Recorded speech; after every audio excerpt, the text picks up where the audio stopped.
Madam ನಮಸ್ತೆ. ನಮಸ್ತೆ. Madam, ಮೊದಲಿಗೆ ಒಂದು ನಿಮ್ಮ ಪರಿಚಯನ ಮಾಡ್ಕೊಳ್ಳಿ. ಅಲ್ಲಿಂದ ನಾನು ಕೆಲವೊಂದು ಪ್ರಶ್ನೆಗಳನ್ನ ಕೇಳಬೇಕು ಅಂತಿದ್ದೀನಿ. ಹಾಗಾಗಿ ಒಂದು ಪರಿಚಯನ ಮಾಡ್ಕೊಳ್ಳಿ ಮೇಡಮ್.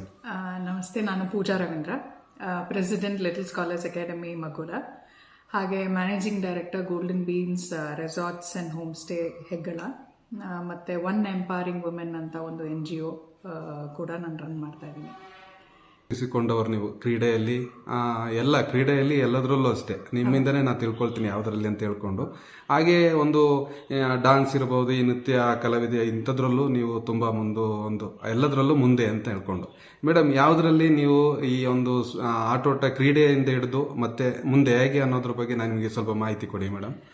ನಾನು ಹೇಳಬೇಕು ಅಂದರೆ ಶಾರ್ಟ್ ಪುಟ್ಟಿಂದ ಶುರು ಮಾಡಿದ್ದು. ಶಾರ್ಟ್ ಪುಟ್ಟಲ್ಲಿ ಡಿಸ್ಟ್ರಿಕ್ಟ್ ಲೆವೆಲ್ ರೆಪ್ರೆಸೆಂಟ್ ಮಾಡಿದ್ದೀನಿ.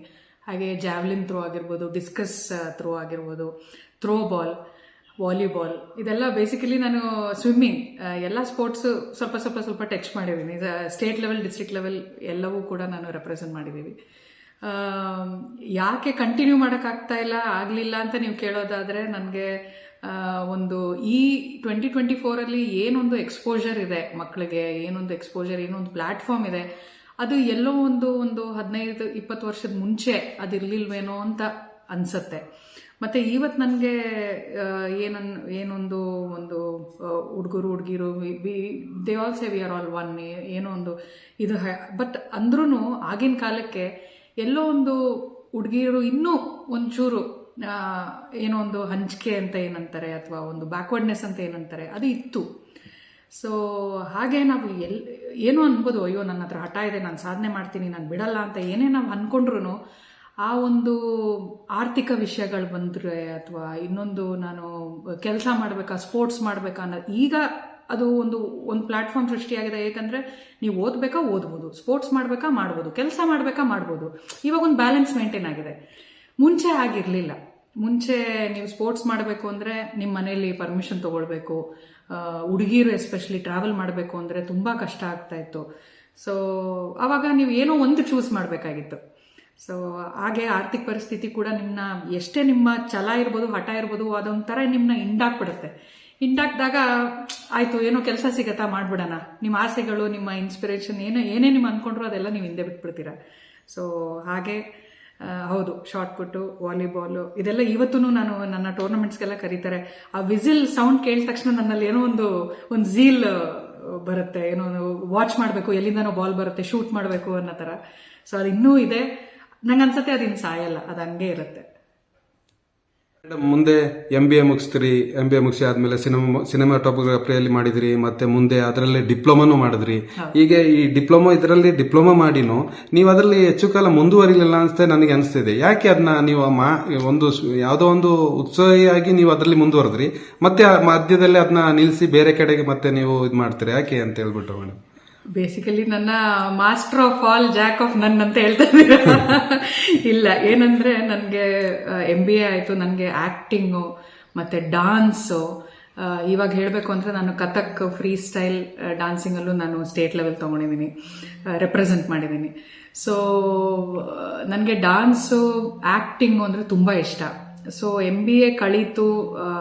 ಆವಾಗ ಆದರ್ಶ ಫಿಲ್ಮ್ ಇನ್ಸ್ಟಿಟ್ಯೂಟ್ ಅಂತ ಬೆಂಗಳೂರಲ್ಲಿ ಫಸ್ಟ್ ಫಿಲ್ಮ್ ಇನ್ಸ್ಟಿಟ್ಯೂಟ್ ನನ್ನ ಪ್ರಕಾರ ಓಪನ್ ಆಗಿದ್ದು. ಸೊ ಅಲ್ಲಿಗೆ ಹೋಗಿ ಸೇರಿದ್ವಿ. ನಮ್ಮ ದೊರೆ ಭಗವಾನ್ ಸರ್ ಅದಕ್ಕೆ ಪ್ರಿನ್ಸಿಪಲ್ ಆಗಿದ್ರು. ಪಾಪ he is no more. Principal ಆಗಿದ್ರು. ಹಾಗೆ ನನಗೆ ಐ ಥಿಂಕ್ ಅಲ್ಲಿಂದ ಕ್ಯಾಂಪಸ್ ರಿಕ್ರೂಟ್ಮೆಂಟ್ ಆಯಿತು. ಡಿಪ್ಲೊಮಾ ಆದ ತಕ್ಷಣ ಕ್ಯಾಂಪಸ್ ರಿಕ್ರೂಟ್ಮೆಂಟ್ ಆಗಿ ನನಗೆ ಜೀ ಕನ್ನಡದಲ್ಲಿ ಫಸ್ಟ್ ಟೈಮ್ ನಾನು ಕ್ಯಾಮ್ರಾ ಫೇಸ್ ಮಾಡಿದ್ದು. ಹಾಗೆ ಉದಯ ಸನ್ ನೆಟ್ವರ್ಕಲ್ಲಿ ಜಂಪ್ ಆಗಿದ್ವಿ. ಹಾಗೆ TV9 ಆವಾಗ ಶುರು ಆಗಿತ್ತು. ಹಾಗೆ ಜಂಪ್ ಆಗ್ತಾ ನಾವು ಸಿನಿಮಾಟೋಗ್ರಫಿ ಕೂಡ ನಾನು ನನ್ನ ಲೈಫಲ್ಲಿ ಅಳವಡಿಸ್ಕೊಂಡಿದ್ದೀನಿ. ಕ್ಯಾಮ್ರಾ ಕೂಡ ಫೇಸ್ ಮಾಡಿದ್ದೀನಿ, ಬಣ್ಣ ಕೂಡ ಹಚ್ಕೊಂಡು ಧಾರಾವಾಹಿಗಳಲ್ಲಿ ಆ್ಯಕ್ಟ್ ಮಾಡಿದ್ದೀನಿ.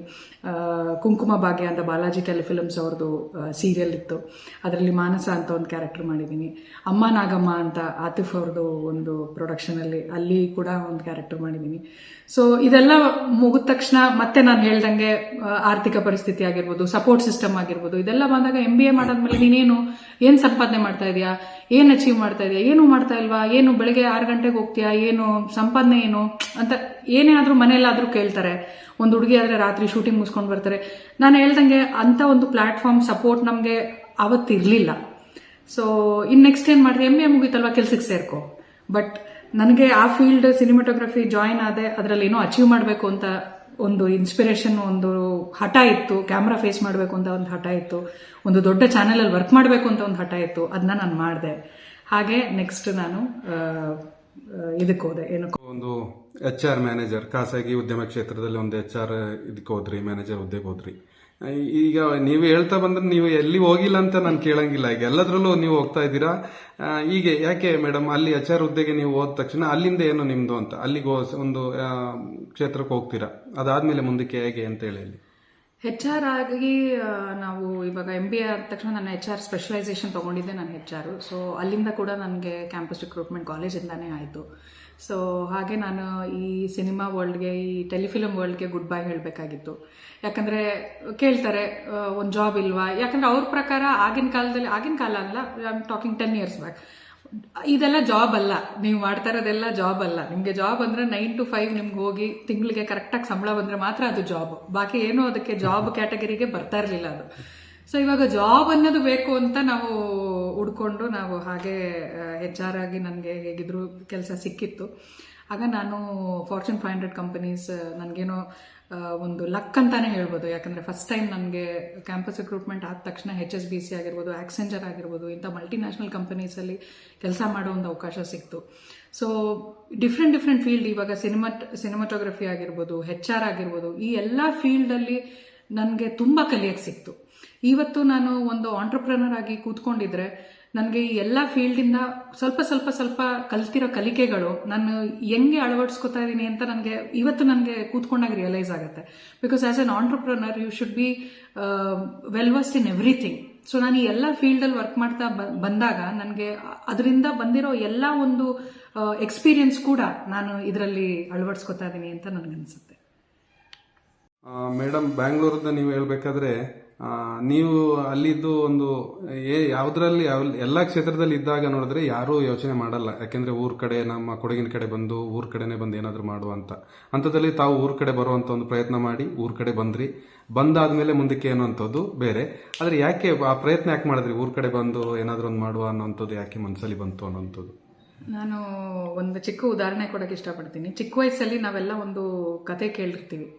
ನಮ್ಮ ದೊಡ್ಡವರು ಅಜ್ಜಿ ತಾತ ಕೂತ್ಕೊಂಡು ಹೇಳ್ಬೇಕಾದ್ರೆ, ಒಂದು ಊರಲ್ಲಿ ಒಂದು ರಾಜ ಇದ್ದ. ಕತೆ ಸ್ಟಾರ್ಟಿಂಗ್ ಯಾವಾಗಲೂ ಹಿಂಗೆ ಬರುತ್ತೆ. ಒಂದು ಊರಲ್ಲಿ ಒಂದು ರಾಜ ಇದ್ದ, ಆ ರಾಜಂಗೆ 2 ಮಂದಿ ಇದ್ರು. ಈ ಥರನೇ ನಾವೆಲ್ಲ ಕೇಳಿರೋದು. ಯಾವ ಕಥೆಯಲ್ಲೂ ನಾವು ಒಂದು ಊರಲ್ಲಿ ಒಂದು ರಾಣಿ ಇದ್ಲು ಅಂತ ಶುರು ಮಾಡಿರಲ್ಲ. ನಾನಂತೂ ಕೇಳಿಲ್ಲ, ನೀವು ಕೇಳಿದಿರೋ ಇಲ್ಲೋ ನಮ್ಗೆ ಗೊತ್ತಿಲ್ಲ. ಯಾಕೆ ಯಾವುದು ಕತೆ ಒಂದು ರಾಣಿಯಿಂದ ಶುರು ಆಗಿಲ್ಲ? ಇವತ್ತು ನಾವು 2024 ಕೂತಿದ್ದೀವಿ. ಇವತ್ತು 33% ಲೇಡೀಸ್ಗೆ ರಿಸರ್ವೇಷನ್ ಇದೆ. ಅದನ್ನ ನಾವು ತುಂಬಾ ದೊಡ್ಡದಾಗಿ ಸೆಲೆಬ್ರೇಟ್ ಮಾಡ್ತಾ ಇದ್ದೀವಿ, ಖಂಡಿತ ಹೌದು. ಆದರೆ 200 years ಬ್ಯಾಕ್ ಬ್ರಿಟಿಷರ್ಸ್ನ ಮಂಡಿ ಮೇಲೆ ಊರಿಸಿ ಗೆಟ್ ಔಟ್ ಅಂತ ಹೇಳಿದ್ದು ನಮ್ಮ ಕಿತ್ತೂರು ರಾಣಿ ಚೆನ್ನಮ್ಮ ಅವರು. ಅವ್ರಿಗೆ 33% ರಿಸರ್ವೇಷನ್ ಬೇಕಾಗಿರಲಿಲ್ಲ. ಅವರಲ್ಲಿ ಆ ಝೀಲ್ ಇತ್ತು, ಆ ಒಂದು ಮಾಡಬೇಕು ಅನ್ನೋ ಒಂದು ಮನೋಭಾವನೆ ಇತ್ತು. ಸೊ ಈ ರಿಸರ್ವೇಷನ್ ಎಲ್ಲವೂ ಮುಖ್ಯ ಹೌದು. ಆದರೆ ನಾನು ಎಲ್ಲ ಲೇಡೀಸ್ಗಾಗಲಿ ಮಕ್ಕಳಿಗಾಗಲಿ, ನಾನು ಕಿತ್ತೂರು ರಾಣಿ ಚೆನ್ನಮ್ಮ ಅವ್ರ ಬಗ್ಗೆ ಹೇಳಬೇಕಾದ್ರೆ, ನಾನು ಇವಾಗ ರೀಸೆಂಟಾಗಿ ಧಾರವಾಡಕ್ಕೆ ಹೋಗಿದ್ದೆ. ಅವಾಗ ನಾನು ಒಂದು ಮಾತು ಜ್ಞಾಪಕ ಬರ್ತಾ ಇದೆ. ಧಾರವಾಡಲ್ಲಿ ನೀವು ಎಲ್ಲ ಜಂಕ್ಷನಲ್ಲಿ ನೋಡಿರ್ಬೋದು, ಕಿತ್ತೂರು ರಾಣಿ ಚೆನ್ನಮ್ಮದು ಒಂದು ದೊಡ್ಡ ಸ್ಟ್ಯಾಚು ಥರ ಹಿಂಗೆ ನಿಂತ್ಕೊಂಡಿದೆ. ಅದು ಏನಕ್ಕೆ ಹಾಕ್ತಾರೆ ಅಂತ ಯಾರು ಕೇಳಿದ್ರೆ, ಅದು ಟ್ರಾಫಿಕ್ ಮ್ಯಾನೇಜ್ಮೆಂಟ್ ಮಾಡೋಕ್ಕಲ್ಲ, ಕಾರ್ಗಳು ಡಿಕ್ಕಿ ಹೊಡಿಬಾರ್ದು ಅಂತಲ್ಲ. ಅದಕ್ಕೆ ಪೊಲೀಸರು ಇದ್ದಾರೆ, they doing a fantastic job. But ಅಲ್ಲಿ 1,000-2,000 ಜನ ಓಡಾಡ್ತಾ ಇರ್ಬೇಕಾದ್ರೆ ಅದರಲ್ಲಿ ಒಬ್ಬ ಆ ರಾಣಿ ಚೆನ್ನಮ್ಮ ಥರ ಆಗಲಿ ಅಥವಾ ಒಬ್ಳು ಆ ರಾಣಿ ಚೆನ್ನಮ್ಮ ಥರ ಆಗಲಿ, ಆ ಒಂದು ಗತ್ತು, ಆ ಒಂದು ಝೀಲ್, ಆ ಒಂದು ಹಠ ಅವ್ರ ಥರ ಇನ್ನೊಂದು ವ್ಯಕ್ತಿ ಬರಲಿ, ನೋಡಿ ಇನ್ಸ್ಪೈರ್ ಆಗಲಿ ಅಂತ. ಸೊ ನಾನು ಎಲ್ಲ ಯಂಗ್ಸ್ಟರ್ಸಲ್ಲೂ, ಎಲ್ಲ ಲೇಡೀಸಲ್ಲೂ ನಾನು ಕೇಳ್ಕೊಳ್ಳೋದಿಷ್ಟೇ, ಈ ಒಂದು 18 years, 28 years, 30 yearsವರೆಗೂ ಹೋಗಿ ಎಕ್ಸ್ಪೀರಿಯನ್ಸ್ ತೊಗೊಳ್ಳಿ, ಎಕ್ಸ್ಪ್ಲೋರ್ ಮಾಡಿ. ನಿಮ್ಗೆ ಯಾವ ಇಂಡಸ್ಟ್ರಿ ಬೇಕು ನಿಮಗೆ. ಯಾಕಂದರೆ ನಾವು ಚಿಕ್ಕದ್ರಲ್ಲಿರ್ಬೇಕಾದ್ರೆ ನೀವು ಯಾರನ್ನ ಕೇಳಿದ್ರೆ ಏನಾಗ್ತೀಯಾ, ಡಾಕ್ಟರ್ ಆಗ್ತೀರಿ ಅಂತಾರೆ. ಒಂದು 10 ವರ್ಷ ಬಿಟ್ಕೊಂಡು ಏನು ಕೇಳ್ತೀರಾ, ನಾನು ಮೆಕ್ಯಾನಿಕಲ್ ಇಂಜಿನಿಯರ್ ಆಗ್ತೀನಿ, ನಾನು ಡ್ರೈವರ್ ಆಗ್ತೀನಿ. ಇವಾಗ ನನ್ನ ಮಗನಿಗೆ ಏನಾಗ್ತೀನಿ ಅಂತ ಕೇಳಿದ್ರೆ ನಾನು ಡ್ರೈವರ್ ಆಗ್ತೀನಿ ಅಂತಾನೆ. ಯಾಕಂದರೆ ಅವ್ರಿಗೆ ಗೊತ್ತಿಲ್ಲ ಏನು ಅಂತ. ಅವ್ನು ಕಾರ್ ಕಂಡ್ರೆ ಇಷ್ಟ, ಡ್ರೈವಿಂಗ್ ಮಾಡೋಕ್ಕೆ ಇಷ್ಟ, ಡ್ರೈವಿಂಗ್. ಅದೇ ನೀವು ಒಂದು 10 ವರ್ಷ ಬಿಟ್ಕೊಂಡು ಕೇಳಿ, ಅವ್ರು ಬೇರೆ ಏನೋ ಹೇಳ್ತಾರೆ. ಸೊ ಎಲ್ಲವೂ ಮಾಡ್ಬೋದು. ಅಯ್ಯೋ ನಾನು ಇದು ಮಾಡೋಕ್ಕಾಗಲ್ಲ, ಅದು ಮಾಡೋಕ್ಕಾಗಲ್ಲ ಅಂತಾರೆ. ಅವ್ರು ಇವಾಗ 2024 ಎಲ್ಲವೂ ಮಾಡ್ಬೋದು. ಬಟ್ ನೀವು ಕಲ್ತಿರೋದೆಲ್ಲ ಸಾರ್ಥಕ ಅನ್ನೋದು ಯಾವಾಗ ಆಗುತ್ತೆ ಅಂದರೆ, ನೀವು ಯಾವಾಗ ನಿಮ್ಮ ಸ್ವಂತ ಊರಿಗೆ ಬಂದು ಅದನ್ನೆಲ್ಲ ನೀವು ಕಲ್ತಿರೋದೆಲ್ಲ ಯಾವಾಗ ನೀವು ಅಳವಡಿಸ್ಕೋತೀರ ಅಥವಾ ನಿಮ್ಮ ಸುತ್ತಮುತ್ತ ನೀವು ಅಳವಡಿಸ್ತೀರ, ಆವಾಗಲೇ ನೀವು ಕಲ್ತಿರೋದು ಸಾರ್ಥಕ ಆಗುತ್ತೆ. ನೀವು that is why please go explore everywhere, but ನಿಮ್ಮ ಹುಟ್ಟೂರಾಗಲಿ ನಿಮ್ಮ ಸ್ವಂತ ಊರಾಗಲಿ ಅಲ್ಲಿ ಬಂದು ನೀವು ನಿಮ್ಮ ಐಡಿಯಾಸ್, ನಿಮ್ಮ ಐಡಿಯಾಲಜೀಸ್, ನೀವೇನೇನು ಕಲ್ತಿರೋದ ಅದನ್ನು ಇಲ್ಲಿಗೆ ಕರ್ಕೊಂಡು ಬಂದು, ಯಾಕಂದರೆ ಇವಾಗ ಜನ ಹೇಳ್ತಾರೆ ಅಯ್ಯೋ ಇಲ್ಲೇನೂ ಇಲ್ಲ, ಅಯ್ಯೋ ಇಲ್ಲೇನು ಎಂಟರ್ಟೈನ್ಮೆಂಟ್ ಇಲ್ಲ, ಅಯ್ಯೋ ಇಲ್ಲಿ ನನ್ನ ಫ್ರೆಂಡ್ಸ್ ಎಲ್ಲ ಬೆಂಗಳೂರು ಯಾಕಿದ್ದಾರೆ, ಯಾರು ಚೇಂಜ್ ಮಾಡೋದು ಯಾರು ಇದನ್ನು? ಸ್ಪೋರ್ಟ್ಸ್ ಇಲ್ಲ, ಇದಿಲ್ಲ, ಇಲ್ಲ ಹೌದು ನಾನೊಬ್ಬ ಸ್ಪೋರ್ಟ್ಸ್ ಮ್ಯಾನ್, ನೀನೊಬ್ಳು, ಏನು ಕಮ್ ಲೆಟ್ಸ್ ಡೂ ಸಮಥಿಂಗ್, ಆ ಒಂದು ಮನೋಭಾವನೆ ಇರಬೇಕು. ಸೊ ಹಾಗೆ ಅದಕ್ಕೋಸ್ಕರವಾಗಿ ನಾನು ವಾಪಸ್ ಬಂದಿರೋದಾಗಲಿ, ಅಥವಾ ನಾನು ಇಲ್ಲೇ ಜನನೂ ಕೇಳ್ತಾರೆ ಅಯ್ಯೋ ನೀವು ಇಲ್ಲಿ ಸ್ಕೂಲ್ ಮಾಡಿದಿರಾ, ಇದು ಮಾಡಿದಿರಾ, ಇದೇ ನೀವು ಅಲ್ಲಿ ಮಾಡ್ಬೋದಿತ್ತು, ಮೈಸೂರಲ್ಲಿ ಮಾಡ್ಬೋದಿತ್ತು, ಬೆಂಗಳೂರಲ್ಲಿ ಮಾಡ್ಬೋದಿತ್ತು ಅಂತ ಕೇಳ್ತಾರೆ. ಇಲ್ಲ, ನನಗದು ನಿಜವಾಗ್ಲೂ ಆ ಆಸೆ ಇಲ್ಲ. ನಾನು ಕ್ವಾಲಿಟಿ ಎಜುಕೇಷನ್ ಕೊಡಬೇಕು, ಕ್ವಾಲಿಟಿ ಒಂದು ಇಂಪ್ರೂವ್ ಮಾಡಬೇಕು, ಒಂದು ಒಳ್ಳೆ ಒಂದು ಇನ್ಸ್ಟಿಟ್ಯೂಷನ್ ಇಲ್ಲಿ ಮಾಡಬೇಕು ಅನ್ನೋ ಉದ್ದೇಶದಿಂದ ಇಲ್ಲಿದ್ದೀನಿ. ಹೀಗೆ ಬಂದು ಇಲ್ಲಿ ಮೊದಲಿಗೆ ಒಂದು ಫಾರ್ಮ್ ಹೌಸ್ ಶುರು ಮಾಡ್ತೀರಾ. ಫಾರ್ಮ್ ಹೌಸ್ ಶುರು ಮಾಡೋಕ್ಕೆ ಅದಕ್ಕೆ ಯಾವ ರೀತಿಯ ಒಂದು ಪ್ರಿಪರೇಷನ್ ಆಯಿತು ನಿಮ್ಮಲ್ಲಿಂದ ಅಂತ ಹೇಳ್ಕೊಂಡು? ಫಾರ್ಮ್ ಹೌಸ್ ಅಂದರೆ ನಾನು ಫಸ್ಟ್ ಇಲ್ಲಿ ವಾಪಸ್ ಬಂದಾಗ, ನಾನು ಅದೇ ನೀವು ಹೇಳ್ದಂಗೆ HR ಜಾಬ್ ಎಲ್ಲ ಆಯಿತು, ಕಾರ್ಪೊರೇಟ್ ಜಾಬ್ ಎಲ್ಲ ಆಯಿತು. ವಾಪಸ್ ಬಂದಾಗ ನನಗೆ ಇಲ್ಲಿ ಏನು ಮಾಡಬೇಕು ಅಂತ ಗೊತ್ತಾಗ್ತಾ ಇರಲಿಲ್ಲ. ಎಲ್ಲರ ಥರ, ಎಲ್ಲ ಯಂಗ್ಸ್ಟರ್ಸ್ ಥರ ಇಲ್ಲಿ ನನಗೂ ಬೋರು ಅಂತಾಯಿತು. ಫ್ರೆಂಡ್ಸ್ ಇಲ್ಲ, ಅಕ್ಕಪಕ್ಕ ಮನೆ ಯಾರೂ ಇಲ್ಲ. ನಾವೆಲ್ಲ ಮುಂಚೆ ನಾನು ಮೈಸೂರಲ್ಲಿ ಹುಟ್ಟು ಬೆಳೆದಿರೋದ್ರಿಂದ ನನಗೆ ಅಕ್ಕಪಕ್ಕ ಮನೆಗೆ ಹೋಗಿ ಏನಾರ ನಮ್ಮ ಮನೇಲಿ ಸ್ವೀಟ್ ಮಾಡಿದ್ರೆ ಪಕ್ಕದ ಮನೆಗೆ ತೊಗೊಂಡೋಗಿ ಕೊಡೋದು, ಇಂಥ ವಾತಾವರಣದಲ್ಲಿ ಬೆಳೆದವಳು.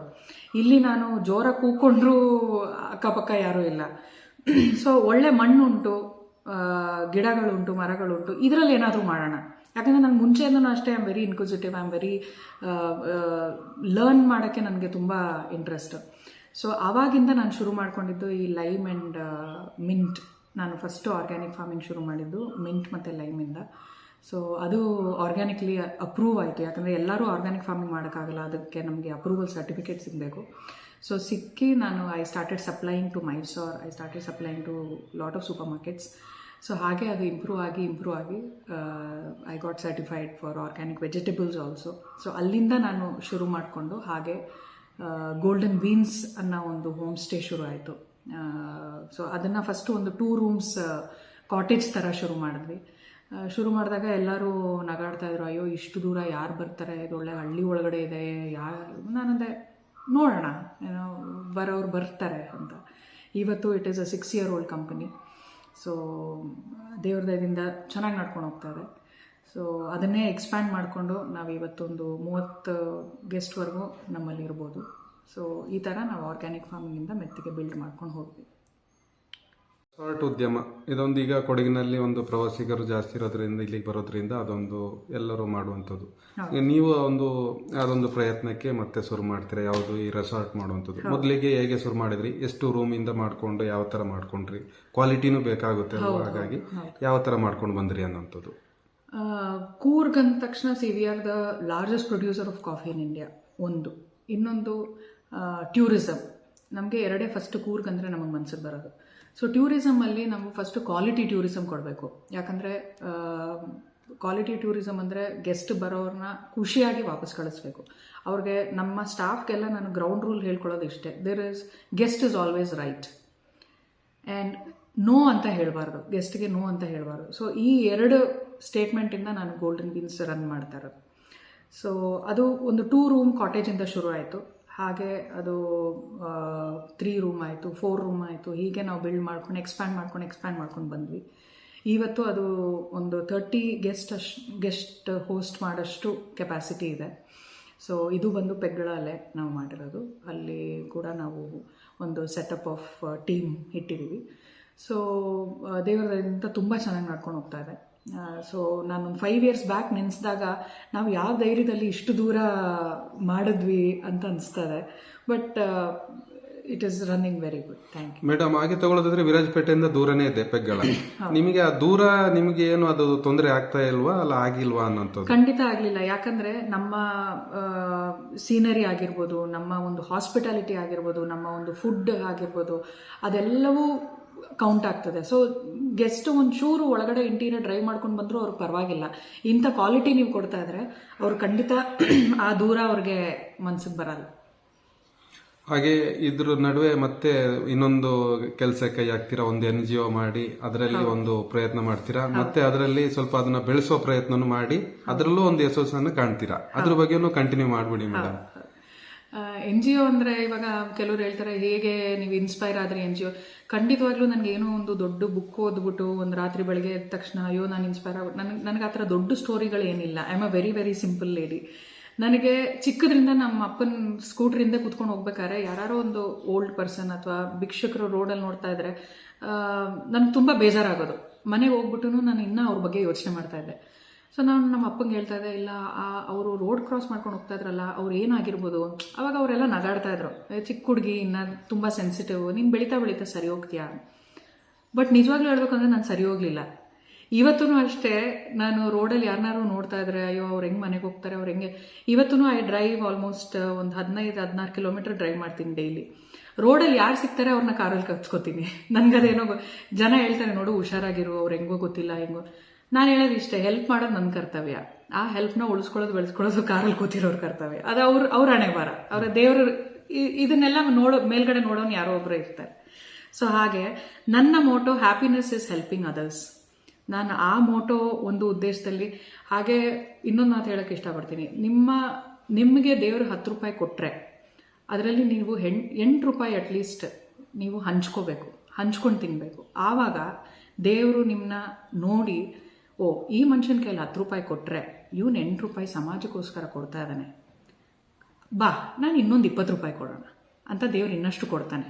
ನೀವು ಯಾವಾಗ 10 ರೂಪಾಯಿ ಸಿಕ್ಕಿದ ತಕ್ಷಣ ಜೋಬಲ್ಲಿ ಹಾಕೊಂಡು ಇದನ್ನು ಹೆಂಗೆ 20 ರೂಪಾಯಿ ಮಾಡ್ಕೊಂಡು ನಾನೇ ಮಜಾ ಹೊಡಿಯೋದು ಅಂತ ಯಾವಾಗ ನೀವು ಅನ್ಸ್ಕೋತೀರಾ, ಆವಾಗ ನೆಕ್ಸ್ಟ್ ಟೈಮ್ ನಿಮಗೆ 10 ರೂಪಾಯಿ ಕೊಡೋ ಬದಲು 5 ರೂಪಾಯಿ ಕೊಡ್ತಾನೆ. ಇದು ನನ್ನ ಕ್ಯಾಲ್ಕುಲೇಷನ್. ಸೊ ನಾನು ಹೋಗಿದ ಕಡೆ ಎಲ್ಲ ಜನ ದಾನಿ, ಇವರು ದಾನಿ ಅಂತ ಕೇಳಿ, ದಾನಿ ಅಲ್ಲ. ದಾನಿ ಈ ಲೋಕಕ್ಕೆಲ್ಲ ಒಬ್ಬರೇ ದಾನಿ, ಅವರು ದೇವರು. ನಾವೆಲ್ಲ ಕೈ ಚಾಚವ್ರೆ, ನಾವೆಲ್ಲ ಭಿಕ್ಷುಕರೇ. ದಾನಿ ಅನ್ನೋರು ಒಬ್ಬರೇ, ಅವರು ದೇವರು.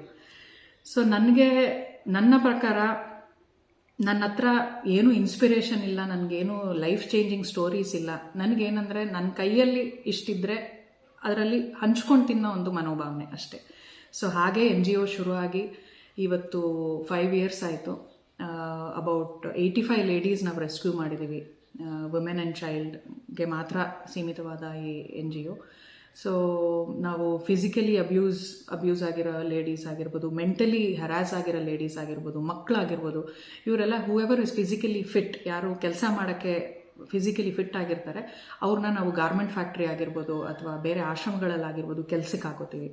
ಇಲ್ಲ, ಯಾಕಂದರೆ ಸುಮಾರು ಜನ ನಾವು ರೆಸ್ಕ್ಯೂ ಮಾಡಿದಾಗ ಮಾನಸಿಕವಾಗಿ ತುಂಬ ನೊಂದೋಗ್ಬಿಟ್ಟಿರ್ತಾರೆ, ಫಿಸಿಕಲಿನೂ ಕೂಡ ತುಂಬ ವೀಕ್ ಆಗಿಬಿಟ್ಟಿರ್ತಾರೆ. ಅಂಥವ್ರು ಕೆಲಸಕ್ಕೆ ಆಗಲ್ಲ. ಅಂಥವ್ರನ್ನ ನಾವು ಸರಸ್ವತಿ ಆಶ್ರಮ ಆಗಿರ್ಬೋದು, ಛಾಯಾದೇವಿ ಆಶ್ರಮ, ಇಂಥ ಕಡೆ ಎಲ್ಲ ನಮಗೆ ಟೈಅಪ್ಸ್ ಇದೆ. ಸೊ ಅಂಥ ಕಡೆ ನಾವು ಹೋಗಿ ನಮ್ಮ ಕಡೆಯಿಂದ ಅವ್ರಿಗೆ ಶೆಲ್ಟರ್ ಹೌಸಲ್ಲಿ ಬಿಡ್ತೀವಿ. ಸೊ ಈ ಥರ ನಾವು ಅರೌಂಡ್ 85 ಲೇಡೀಸ್ ರೆಸ್ಕ್ಯೂ ಮಾಡಿದ್ದೀವಿ. ನಾವು ವಿರಾಜಪೇಟೆಯಿಂದ ಶುರು ಮಾಡಿ, ಮೂರ್ನಾಡು, ಮಡಿಕೇರಿಯಿಂದ ಶುರು ಮಾಡಿ ಇವಾಗ ಹುಣಸೂರ್ವರೆಗೂ ಹೋಗಿದ್ದೀವಿ. ಮುಂದೆ ಮೈಸೂರ್ವರೆಗೂ ಟಚ್ ಮಾಡಬೇಕು ಅಂತ ನನ್ನ ಒಂದು ಆಸೆ. ನನ್ನ ಜೊತೆ 4 ಜನ ಲೇಡೀಸ್ ಕೂಡ ಇದ್ದಾರೆ. ಸೊ ಅವರು ಕೂಡ ಸೋಮಾರ್ಪೇಟೆಯಲ್ಲಿ ಒಬ್ಬರಿದ್ದಾರೆ, ಹುಣಸೂರಲ್ಲಿ ಒಬ್ಬರಿದ್ದಾರೆ. ಸೊ ಇವ್ರದ್ದೆಲ್ಲ ಹೆಲ್ಪ್ ಕಡೆಯಿಂದ ಮಾತ್ರ ನಾನಿದು ಮಾಡೋಕ್ಕೆ ಸಾಧ್ಯ. ಸೊ ಎಸ್, ಸೊ ಅದೊಂದು ನನಗೆ ತುಂಬ ಹೃದಯಕ್ಕೆ ತುಂಬ ಹತ್ರ ಆಗಿರೋ ಒಂದು ಆರ್ಗನೈಸೇಷನ್ ಅಂತ ಹೇಳ್ಬೋದು. ಇಷ್ಟೆಲ್ಲ ಹೇಳಿ ಮತ್ತೆ ಇನ್ನೊಂದು ಪುನಃ ನೀವು ಬೇರೆ ಕ್ಷೇತ್ರಕ್ಕೆ ಹೋಗುವಂಥದ್ದು, ಈ ಲಿಟಲ್ ಸ್ಕಾಲರ್ಸ್ ಅಕಾಡೆಮಿ ಅಂತೇಳಿ ವಿರಾಜಪೇಟೆಯಲ್ಲಿ ಒಂದು. ಇದು ಯಾರು ತುಂಬಾ ಜನರಿಗೆ ಗೊತ್ತಾಗ್ಲಿಲ್ಲ, ಇದು ಯಾರು ಮಾಡ್ತಿದ್ದಾರೆ, ಇದು ಏನು ಅಂತೇಳಿ. ಯಾಕೆಂದ್ರೆ ಈಗಾಗಲೇ ಹಲವಾರು ಸ್ಕೂಲ್ಗಳು ಮತ್ತೆ ಬೇರೆ ಬೇರೆ ಮಕ್ಕಳಿಗಿರುವಂಥದ್ದು ಕಿಂಡರ್ ಗಾರ್ಡನ್ಗಳು ಅಂಥದ್ದೆಲ್ಲ ಇದೆ. ಹಾಗಾಗಿ ನೀವು LSC ಅಂತ ಹೇಳ್ಬಿಟ್ಟು ಒಂದು ಲಿಟಲ್ ಸ್ಕಾಲರ್ಸ್ ಅಕಾಡೆಮಿ ಅಂತೇಳಿ ಮಾಡಿದ್ರಿ ಇಲ್ಲಿ ವಿರಾಜಪೇಟೆಯಿಂದ ಒಂದು ಕಿಲೋಮೀಟರ್ ಮುಂದೆ ಇರುವಂಥದ್ದು. ಇದೊಂದು ಪ್ರಯತ್ನ, ಇದಕ್ಕೆ ಯಾವ ರೀತಿ ಮೇಡಮ್? ನೀವೀಗ NGO ಅಂತ ಹೇಳ್ತಿದ್ರಿ, NGO ಮಾಡ್ತಿದ್ರಿ, ಮತ್ತೆ ನಿಮಗೆ ಈ ಒಂದು ಸಣ್ಣದಾಗಿ ಒಂದು ಸ್ಕೂಲ್ ಸ್ಟಾರ್ಟ್ ಮಾಡುವಂಥದ್ದು, ಅದು ಸಣ್ಣದಾಗಿ ಅಂತ ನಾವು ಹೇಳ್ಬೋದು, ಆದರೆ ಅದು ಡಿಫ್ರೆಂಟ್ ಆಗಿನೇ ಇದೆ. ಇದು ಹೇಗೆ ಯೋಚನೆ ಬಂತು ಅನ್ನೋಂಥದ್ದು ಮೇಡಮ್? ನನಗೆ ಸರ್ ಪರ್ಪಸ್ ಆಫ್ ಎಜುಕೇಷನ್ ಅಂದರೆ ನನಗೆ ಫಸ್ಟ್ ಬರೋದು, ನಾನು ಕೂಡ ಅಷ್ಟೇ, ನಾನೇನು ರ್ಯಾಂಕ್ ಹೋಲ್ಡರ್ ಅಲ್ಲ. ಬಟ್ ಸ್ಪೋರ್ಟ್ಸ್ ಆಗಿರ್ಬೋದು, ಕಲ್ಚರಲ್ಸ್ ಆಗಿರ್ಬೋದು, ನಾನು ಆ್ಯಕ್ಟಿಂಗ್ ಆಗಿರ್ಬೋದು, ಡಾನ್ಸ್ ಆಗಿರ್ಬೋದು, ಇದರಲ್ಲೆಲ್ಲ ನಾನು ಎತ್ತಿದ ಕೈ. ಪಾಸ್ ಆಗ್ತೀನಿ, ಫಸ್ಟ್ ಕ್ಲಾಸ್ ಅಟ್ಲೀಸ್ಟ್ ತೆಗಿತೀನಿ. So but for me the purpose of education is self confidence, not marks. ಮಾರ್ಕ್ಸಲ್ಲಿ ನೀವು ಬುದ್ಧಿವಂತನ ಇವನು ದಡ್ಡನ ಅಂತ ಹೇಳೋದು ಮಾರ್ಕ್ಸ್ ಅಲ್ಲ. ಯಾಕಂದರೆ ನಾನು ಇವಾಗ LSA ಶುರು ಮಾಡಿ ಒಂದು 3-4 ಇಯರ್ಸ್ ಆಗಿದೆ. ಇದುವರೆಗೂ ನಾನು ಒಂದು ದಡ್ಡ ಸ್ಟೂಡೆಂಟ್ನ ನಾನು ನೋಡಿಲ್ಲ ಸರ್. ಯಾಕಂದರೆ ಮೇ ಬಿ ಮ್ಯಾಥ್ಸಲ್ಲಿ ಅವನು ಫೇಲ್ ಆಗಿರ್ಬೋದು, ಬಟ್ ಅವನು ಕಬಡ್ಡಿಲಿ ಅವನು ತುಂಬ ಚೆನ್ನಾಗಿ ಆಡ್ತಾನೆ. ಮೇ ಬಿ ಇನ್ನೊಬ್ಳು ಸೈನ್ಸಲ್ಲಿ ಫೇಲ್ ಆಗಿರ್ಬೋದು ಹುಡುಗಿ, ಕಲರಿಂಗ್ ತುಂಬ ಚೆನ್ನಾಗಿ ಮಾಡ್ತಾಳೆ, ಆರ್ಟ್ ತುಂಬ ಅವ್ರಿಗೆ ಹೆಂಗೆ ನಾವು ದಡ್ಡರು ಅಂತ ಹೇಳ್ತೀವಿ. ಅದಾಗಲ್ಲ. ನೀವು ಬಿಸ್ಮಿಲ್ಲಾ ಖಾನ್ ತಗೊಳ್ಳಿ, ನೀವು PV ಸಿಂಧು ತಗೊಳ್ಳಿ, ನೀವು ಲತಾ ಮಂಗೇಶ್ಕರ್ ಅವ್ರನ್ನ ತಗೊಳ್ಳಿ, ಇವ್ರದೆಲ್ಲ ಮಾರ್ಕ್ಸ್ ಕಾರ್ಡ್ ನೀವು ನೋಡಿದ್ದೀರಾ? ಇಲ್ಲ. ಸೊ ಇವ್ರನ್ನೆಲ್ಲ ನೀವು ದಡ್ಡರಾಗ್ಲಿ ಇದಾಗ್ಲಿ, ಪ್ರತಿಯೊಂದು ಮಕ್ಕಳು ಮಾತ್ರ ಅಲ್ಲ, ದೊಡ್ಡವರಲ್ಲೂ ಕೂಡ ಟ್ಯಾಲೆಂಟ್ ಇದ್ದೇ ಇದೆ. There is a hidden talent in everybody. Self ಕಾನ್ಫಿಡೆನ್ಸ್ನ ಹೇಗೆ ನಾವು ಮಕ್ಕಳಲ್ಲಿ ಏನಿಲ್ಲ ಅನ್ನೋದಕ್ಕಿಂತ ಏನಿದೆ ಅದನ್ನ ನಾವು ಆಚೆ ತೆಗಿಬೇಕು. ಎಜುಕೇಶನ್ ಅನ್ನೋದು is also a Latin word called educare. Educare ಅಂದರೆ ಏನು? ಹೇಗೆ ನಾವು ಮಕ್ಕಳಲ್ಲಿರೋ ಒಂದು ಒಳ್ಳೆತನ ಅಥವಾ ಒಂದು ಟ್ಯಾಲೆಂಟ್ನ ನಾವು ಹೇಗೆ ಆಚೆ ತೆಗೆಯೋದು, that is called educare. Rabindranath Tagore ಅವರು ಒಂದು ಒಳ್ಳೆಯ ಒಂದು ಪುಸ್ತಕದಲ್ಲಿ, ನಾನು ತುಂಬ ಬುಕ್ಸ್ ಓದ್ತೀನಿ, ಪುಸ್ತಕದಲ್ಲಿ ಒಂದು ಮಾಹಿತಿ ಹೇಳಿದರು. ಒಂದು ಒಳ್ಳೆ ಎಜುಕೇಷನಿಸ್ಟ್ನ ನೀವು ಮರದ ಕೆಳಗಡೆ ಒಂದು ಒಳ್ಳೆ ಎಜುಕೇಷನಿಸ್ಟ್ನ ಇಟ್ಟರೂ ಅವರು ಮಕ್ಕಳನ್ನ ತುಂಬ ಒಳ್ಳೆ ಬುದ್ಧಿ ಕೊಟ್ಟು ವಿದ್ಯೆ ಕೊಟ್ಟು ಬೆಳೆಸ್ತಾರಂತೆ. ಅವ್ರಿಗೆ ಒಂದು ಮರದ ಕೆಳಗಡೆ ಇರೋ ಮಕ್ಕಳು ಸಾಕಂತೆ. ಅದೇ ನಿಮಗೆ ಎಜುಕೇಷನಲ್ಲಿ ಇಂಟ್ರೆಸ್ಟ್ ಇಲ್ಲದೆ ಇರೋರು ಒಂದು ಎಜುಕೇಷನಿಸ್ಟ್, ಒಂದು ಟೀಚರ್ ನೀವು AC ರೂಮಲ್ಲಿ ಕೂರಿಸಿದ್ರು ಆ ಮಕ್ಕಳನ್ನ ಮಲಗಿಸ್ಬಿಡ್ತಾರಂತೆ. So education is an art. So ನಾವು LSA ವತಿಯಿಂದ ವಿ ಫಾಲೋ ಒನ್ ಮೋಟೋ. ಏನಂದರೆ, if I hear I forget, if I see I remember, if I do I will always remember. If I hear I forget, if I hear I forget, if I see I remember, if I do I will always remember. So ನಮ್ಮಲ್ಲಿ ಯಾವಾಗಲೂ practical ನಾಲೆಜಲ್ಲಿ ನಾವು ಹೇಳ್ಕೊಡೋದು. ಅಂದರೆ ಇವಾಗ ನೀವು ಒಂದು photosynthesis ಬಗ್ಗೆ ಕಲಿತಾ ಇರ್ತೀರಾ ಅಂದ್ಕೊಳ್ಳಿ, ಅಥವಾ ವಾಟರ್ ಆ್ಯನಿಮಲ್ಸ್ ಬಗ್ಗೆ ಕಲಿತಾ ಇರ್ತೀರಾ ಅಂದ್ಕೊಳ್ಳಿ. ನಾವು ಫಾರ್ಮಿಗೆ ಕರ್ಕೊಂಡು ಹೋಗ್ತೀವಿ ಮಕ್ಕಳನ್ನ, ಅಲ್ಲಿ ಎಕ್ಸ್ಪೀರಿಯನ್ಸ್ ಮಾಡೋಕ್ಕೆ ಬಿಡ್ತೀವಿ. ಯಾಕಂದರೆ ನಾಳೆ ನೀವು ಟೀಚರ್ ಏನು ಹೇಳ್ಕೊಟ್ಟಿದ್ದಾರೆ ಅನ್ನೋದಕ್ಕಿಂತ ನಾವು ಫಾರ್ಮ್ಗೆ ಹೋಗಿ ಕಲ್ತಿರೋದೇ ಮಕ್ಕಳಿಗೆ ಜ್ಞಾಪಕ ಇರುತ್ತೆ.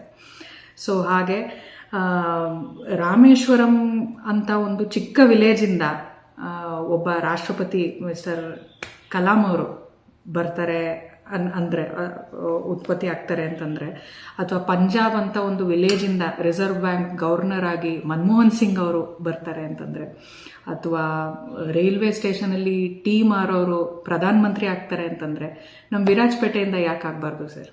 ಖಂಡಿತವಾಗ್ಲೂ ಒಂದು ಒಳ್ಳೆ ಎಜುಕೇಷನ್, ಒಂದು ಒಳ್ಳೆ ಪ್ಲ್ಯಾಟ್ಫಾರ್ಮ್, ಒಂದು ಒಳ್ಳೆ ಎಕ್ಸ್ಪೋಜರ್ ಕೊಟ್ಟರೆ 200% ಮಕ್ಕಳಿಗೆ ಮಾರ್ಕ್ಸ್ ಮಾತ್ರ ಅಲ್ಲ, marks is just 20% of education. There is a lot of thing ಒಂದು ಮಗುವಿಂದ ಆಚೆ ತಗೋ ಅಂತ ಒಂದು ಕೆಪಾಸಿಟಿ, ಅದು ನಾವು LSA ವತಿಯಿಂದ ಮಾಡ್ತಾ ಇದ್ದೀವಿ. ಮೇಡಮ್, ಈಗ ನೋಡಿ, ಒಂದು ಶಾಲೆ ಅಂತ ಹೇಳಿದಾಗ ಅಲ್ಲಿ ಒಂದು ಕಲಿಕೆ ಬಗ್ಗೆನೇ ಫೋಕಸ್ ಮಾಡ್ತಾರೆ ಜಾಸ್ತಿ ಅಂತ. ಇಲ್ಲಿ ನಾವು ತಿಳಿದ ಮಟ್ಟಿಗೆ ಇಲ್ಲಿ ಕಲಿಕೆಗೆ ಫೋಕಸ್ ನೀವು ಹೇಳ್ತಾ ಇದ್ದ ಜೊತೆಗೆ ಇಲ್ಲಿ ಬೇರೆ ಮಕ್ಕಳಿಗೆ ಚಟುವಟಿಕೆನ ನೀವು ಅವರಿಗೆ ಒಂದು ಕಲಿಸಿಕೊಡುವಂತ ಪ್ರಯತ್ನ ಮಾಡ್ತಾ ಇದ್ದೀವಿ. ಅದು ಯಾವ್ದು ಹೇಗೆ ಅನ್ನುವಂಥದ್ದು ಒಂಚೂರು ಮಾಹಿತಿ ಕೊಡಿ ಮೇಡಮ್. ನಮ್ಮಲ್ಲಿ ಮಾರ್ಷಲ್ ಆರ್ಟ್ಸ್ ಇದೆ ಸರ್. ಮಾರ್ಷಲ್ ಆರ್ಟ್ಸ್ ಅಂದರೆ ಸೆಲ್ಫ್ ಡಿಫೆನ್ಸ್ ಕ್ಲಾಸಸ್. ಅಂದರೆ ಮಕ್ಕಳಿಗೆ ಕರಾಟೆ ಆಗಿರ್ಬೋದು. ಇವಾಗ ಎಕ್ಸಾಂಪಲ್, ಮಕ್ಕಳಿಗೆ ಹೇಗೆ ಸೆಲ್ಫ್ ಡಿಫೆನ್ಸ್ ಹೇಗೆ ಮಾಡ್ಕೋಬೋದು, ಒಬ್ಬರೇ ನಿಂತಿದ್ದಾಗ ಏನೋ ಒಂದು ಘಟನೆ ಆಯಿತು, ಅವರಿಂದ ಅವರು ಹೇಗೆ ಆಚೆ ಬರೋದು. ಮಾರ್ಷಲ್ ಆರ್ಟ್ಸ್ ಅಂದರೆ ಬರೀ ಕರಾಟೆ ಮಾತ್ರ ಅಲ್ಲ, ಸೆಲ್ಫ್ ಡಿಫೆನ್ಸ್ ಕೂಡ ಅದರಲ್ಲಿ ಮಿಕ್ಸ್ ಆಗಿರುತ್ತೆ. ಹಾಗೆ ಅಬ್ಯಾಕಸ್, ಇವಾಗ ಮೆಂಟಲ್ ಮ್ಯಾಥ್ ಅಂತ ಹೇಳ್ತಾರೆ, ಹೇಗೆ ಮ್ಯಾಥಮೆಟಿಕ್ಸ್, ಅದನ್ನು ತುಂಬ ಮ್ಯಾಥಲ್ಲಿ ತುಂಬ ಯೂಸ್ ಆಗುತ್ತೆ ಮಕ್ಕಳಿಗೆ. ಹಾಗೆ ಭರತನಾಟ್ಯಂ, ಮತ್ತು ವೋಕಲ್ ಸಿಂಗಿಂಗ್ ಅಂದರೆ ಸರಿಗಮಪ ವೋಕಲ್ ಸಿಂಗಿಂಗ್, ಮತ್ತು ಫ್ರೀ ಸ್ಟೈಲ್ ಡಾನ್ಸಿಂಗ್. ಕೆಲವ್ರಿಗೆ ಭರತನಾಟ್ಯಂ ಇಷ್ಟ ಆಗಲ್ಲ, ಕೆಲವು ಹುಡುಗರಿಗೆ ಇವಾಗ ಭರತನಾಟ್ಯಂ ಇಷ್ಟ ಆಗಲ್ಲ. ಸೊ ಫ್ರೀ ಸ್ಟೈಲ್ ಡಾನ್ಸಿಂಗ್, ಮತ್ತು ಯೋಗ, ಮತ್ತು ಸ್ಯಾಟರ್ಡೇಸ್ ನಾವು ಸ್ಪೋರ್ಟ್ಸ್ಗೆ ಡೆಡಿಕೇಟೆಡ್ ಆಗಿ 2 hours ಇಟ್ಟಿದ್ದೀವಿ.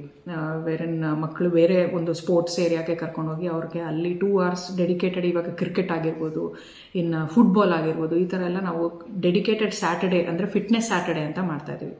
ಸೊ ಇಷ್ಟು ಕೂಡ ಆ್ಯಕ್ಟಿವಿಟೀಸು ನಮಗೆ ವಿತ್ ಅಕಾಡೆಮಿಕ್ ಮಿಕ್ಸ್ ಆಗಿದೆ, and which is compulsory for the kids. ಯಾಕಂದರೆ 5ನೇ ಕ್ಲಾಸ್ವರೆಗೂ ಅವ್ರಿಗೆ ಏನು ಇಷ್ಟ ಇಲ್ಲ ಅಂತ ಅವ್ರಿಗೆ ಕರೆಕ್ಟಾಗಿ ಗೊತ್ತಿರಲ್ಲ. ಹುಡುಗರು ಭರತನಾಟ್ಯಂ ನೋಡ್ತಾ ಇದ್ರೆ ಅಯ್ಯೋ ನಂಗೆ ನಾಚಿಕೆ ಮಾಡೋಕ್ಕೆ ಅಂತ ಹೇಳ್ತಾರೆ, ಅವ್ರಿಗಿನ್ನ ಆ ಎಕ್ಸ್ಪೋಜರ್ ಸಿಕ್ಕಿರಲ್ಲ. ಸೊ ಆಫ್ಟರ್ 5th ಅವರು ಚೂಸ್ ಮಾಡೋ ಥರ, ಅಂಟಿಲ್ 5th ಕಂಪಲ್ಸರಿ ಥರ ಮಾಡಿ ಆಮೇಲೆ ಅವ್ರಿಗೆ ಯಾವ ಸ್ಟ್ರೀಮ್ ಇಷ್ಟ ಅವರು ಹೋಗೋ ಥರ ಮಾಡಬೇಕು ಅಂತ ನನ್ನ ಪ್ಲ್ಯಾನಿಂಗು. ಇದ್ರ ಜೊತೆ IT, ಇನ್ಫಾರ್ಮೇಷನ್ ಟೆಕ್ನಾಲಜಿ ಆಗಿರ್ಬೋದು, ಕೋಡಿಂಗ್ ಆಗಿರ್ಬೋದು, ಕಂಪ್ಯೂಟರ್ ಆಗಿರ್ಬೋದು, ಇದು ಕೂಡ ನಮ್ಮ ಇದರಲ್ಲಿದೆ.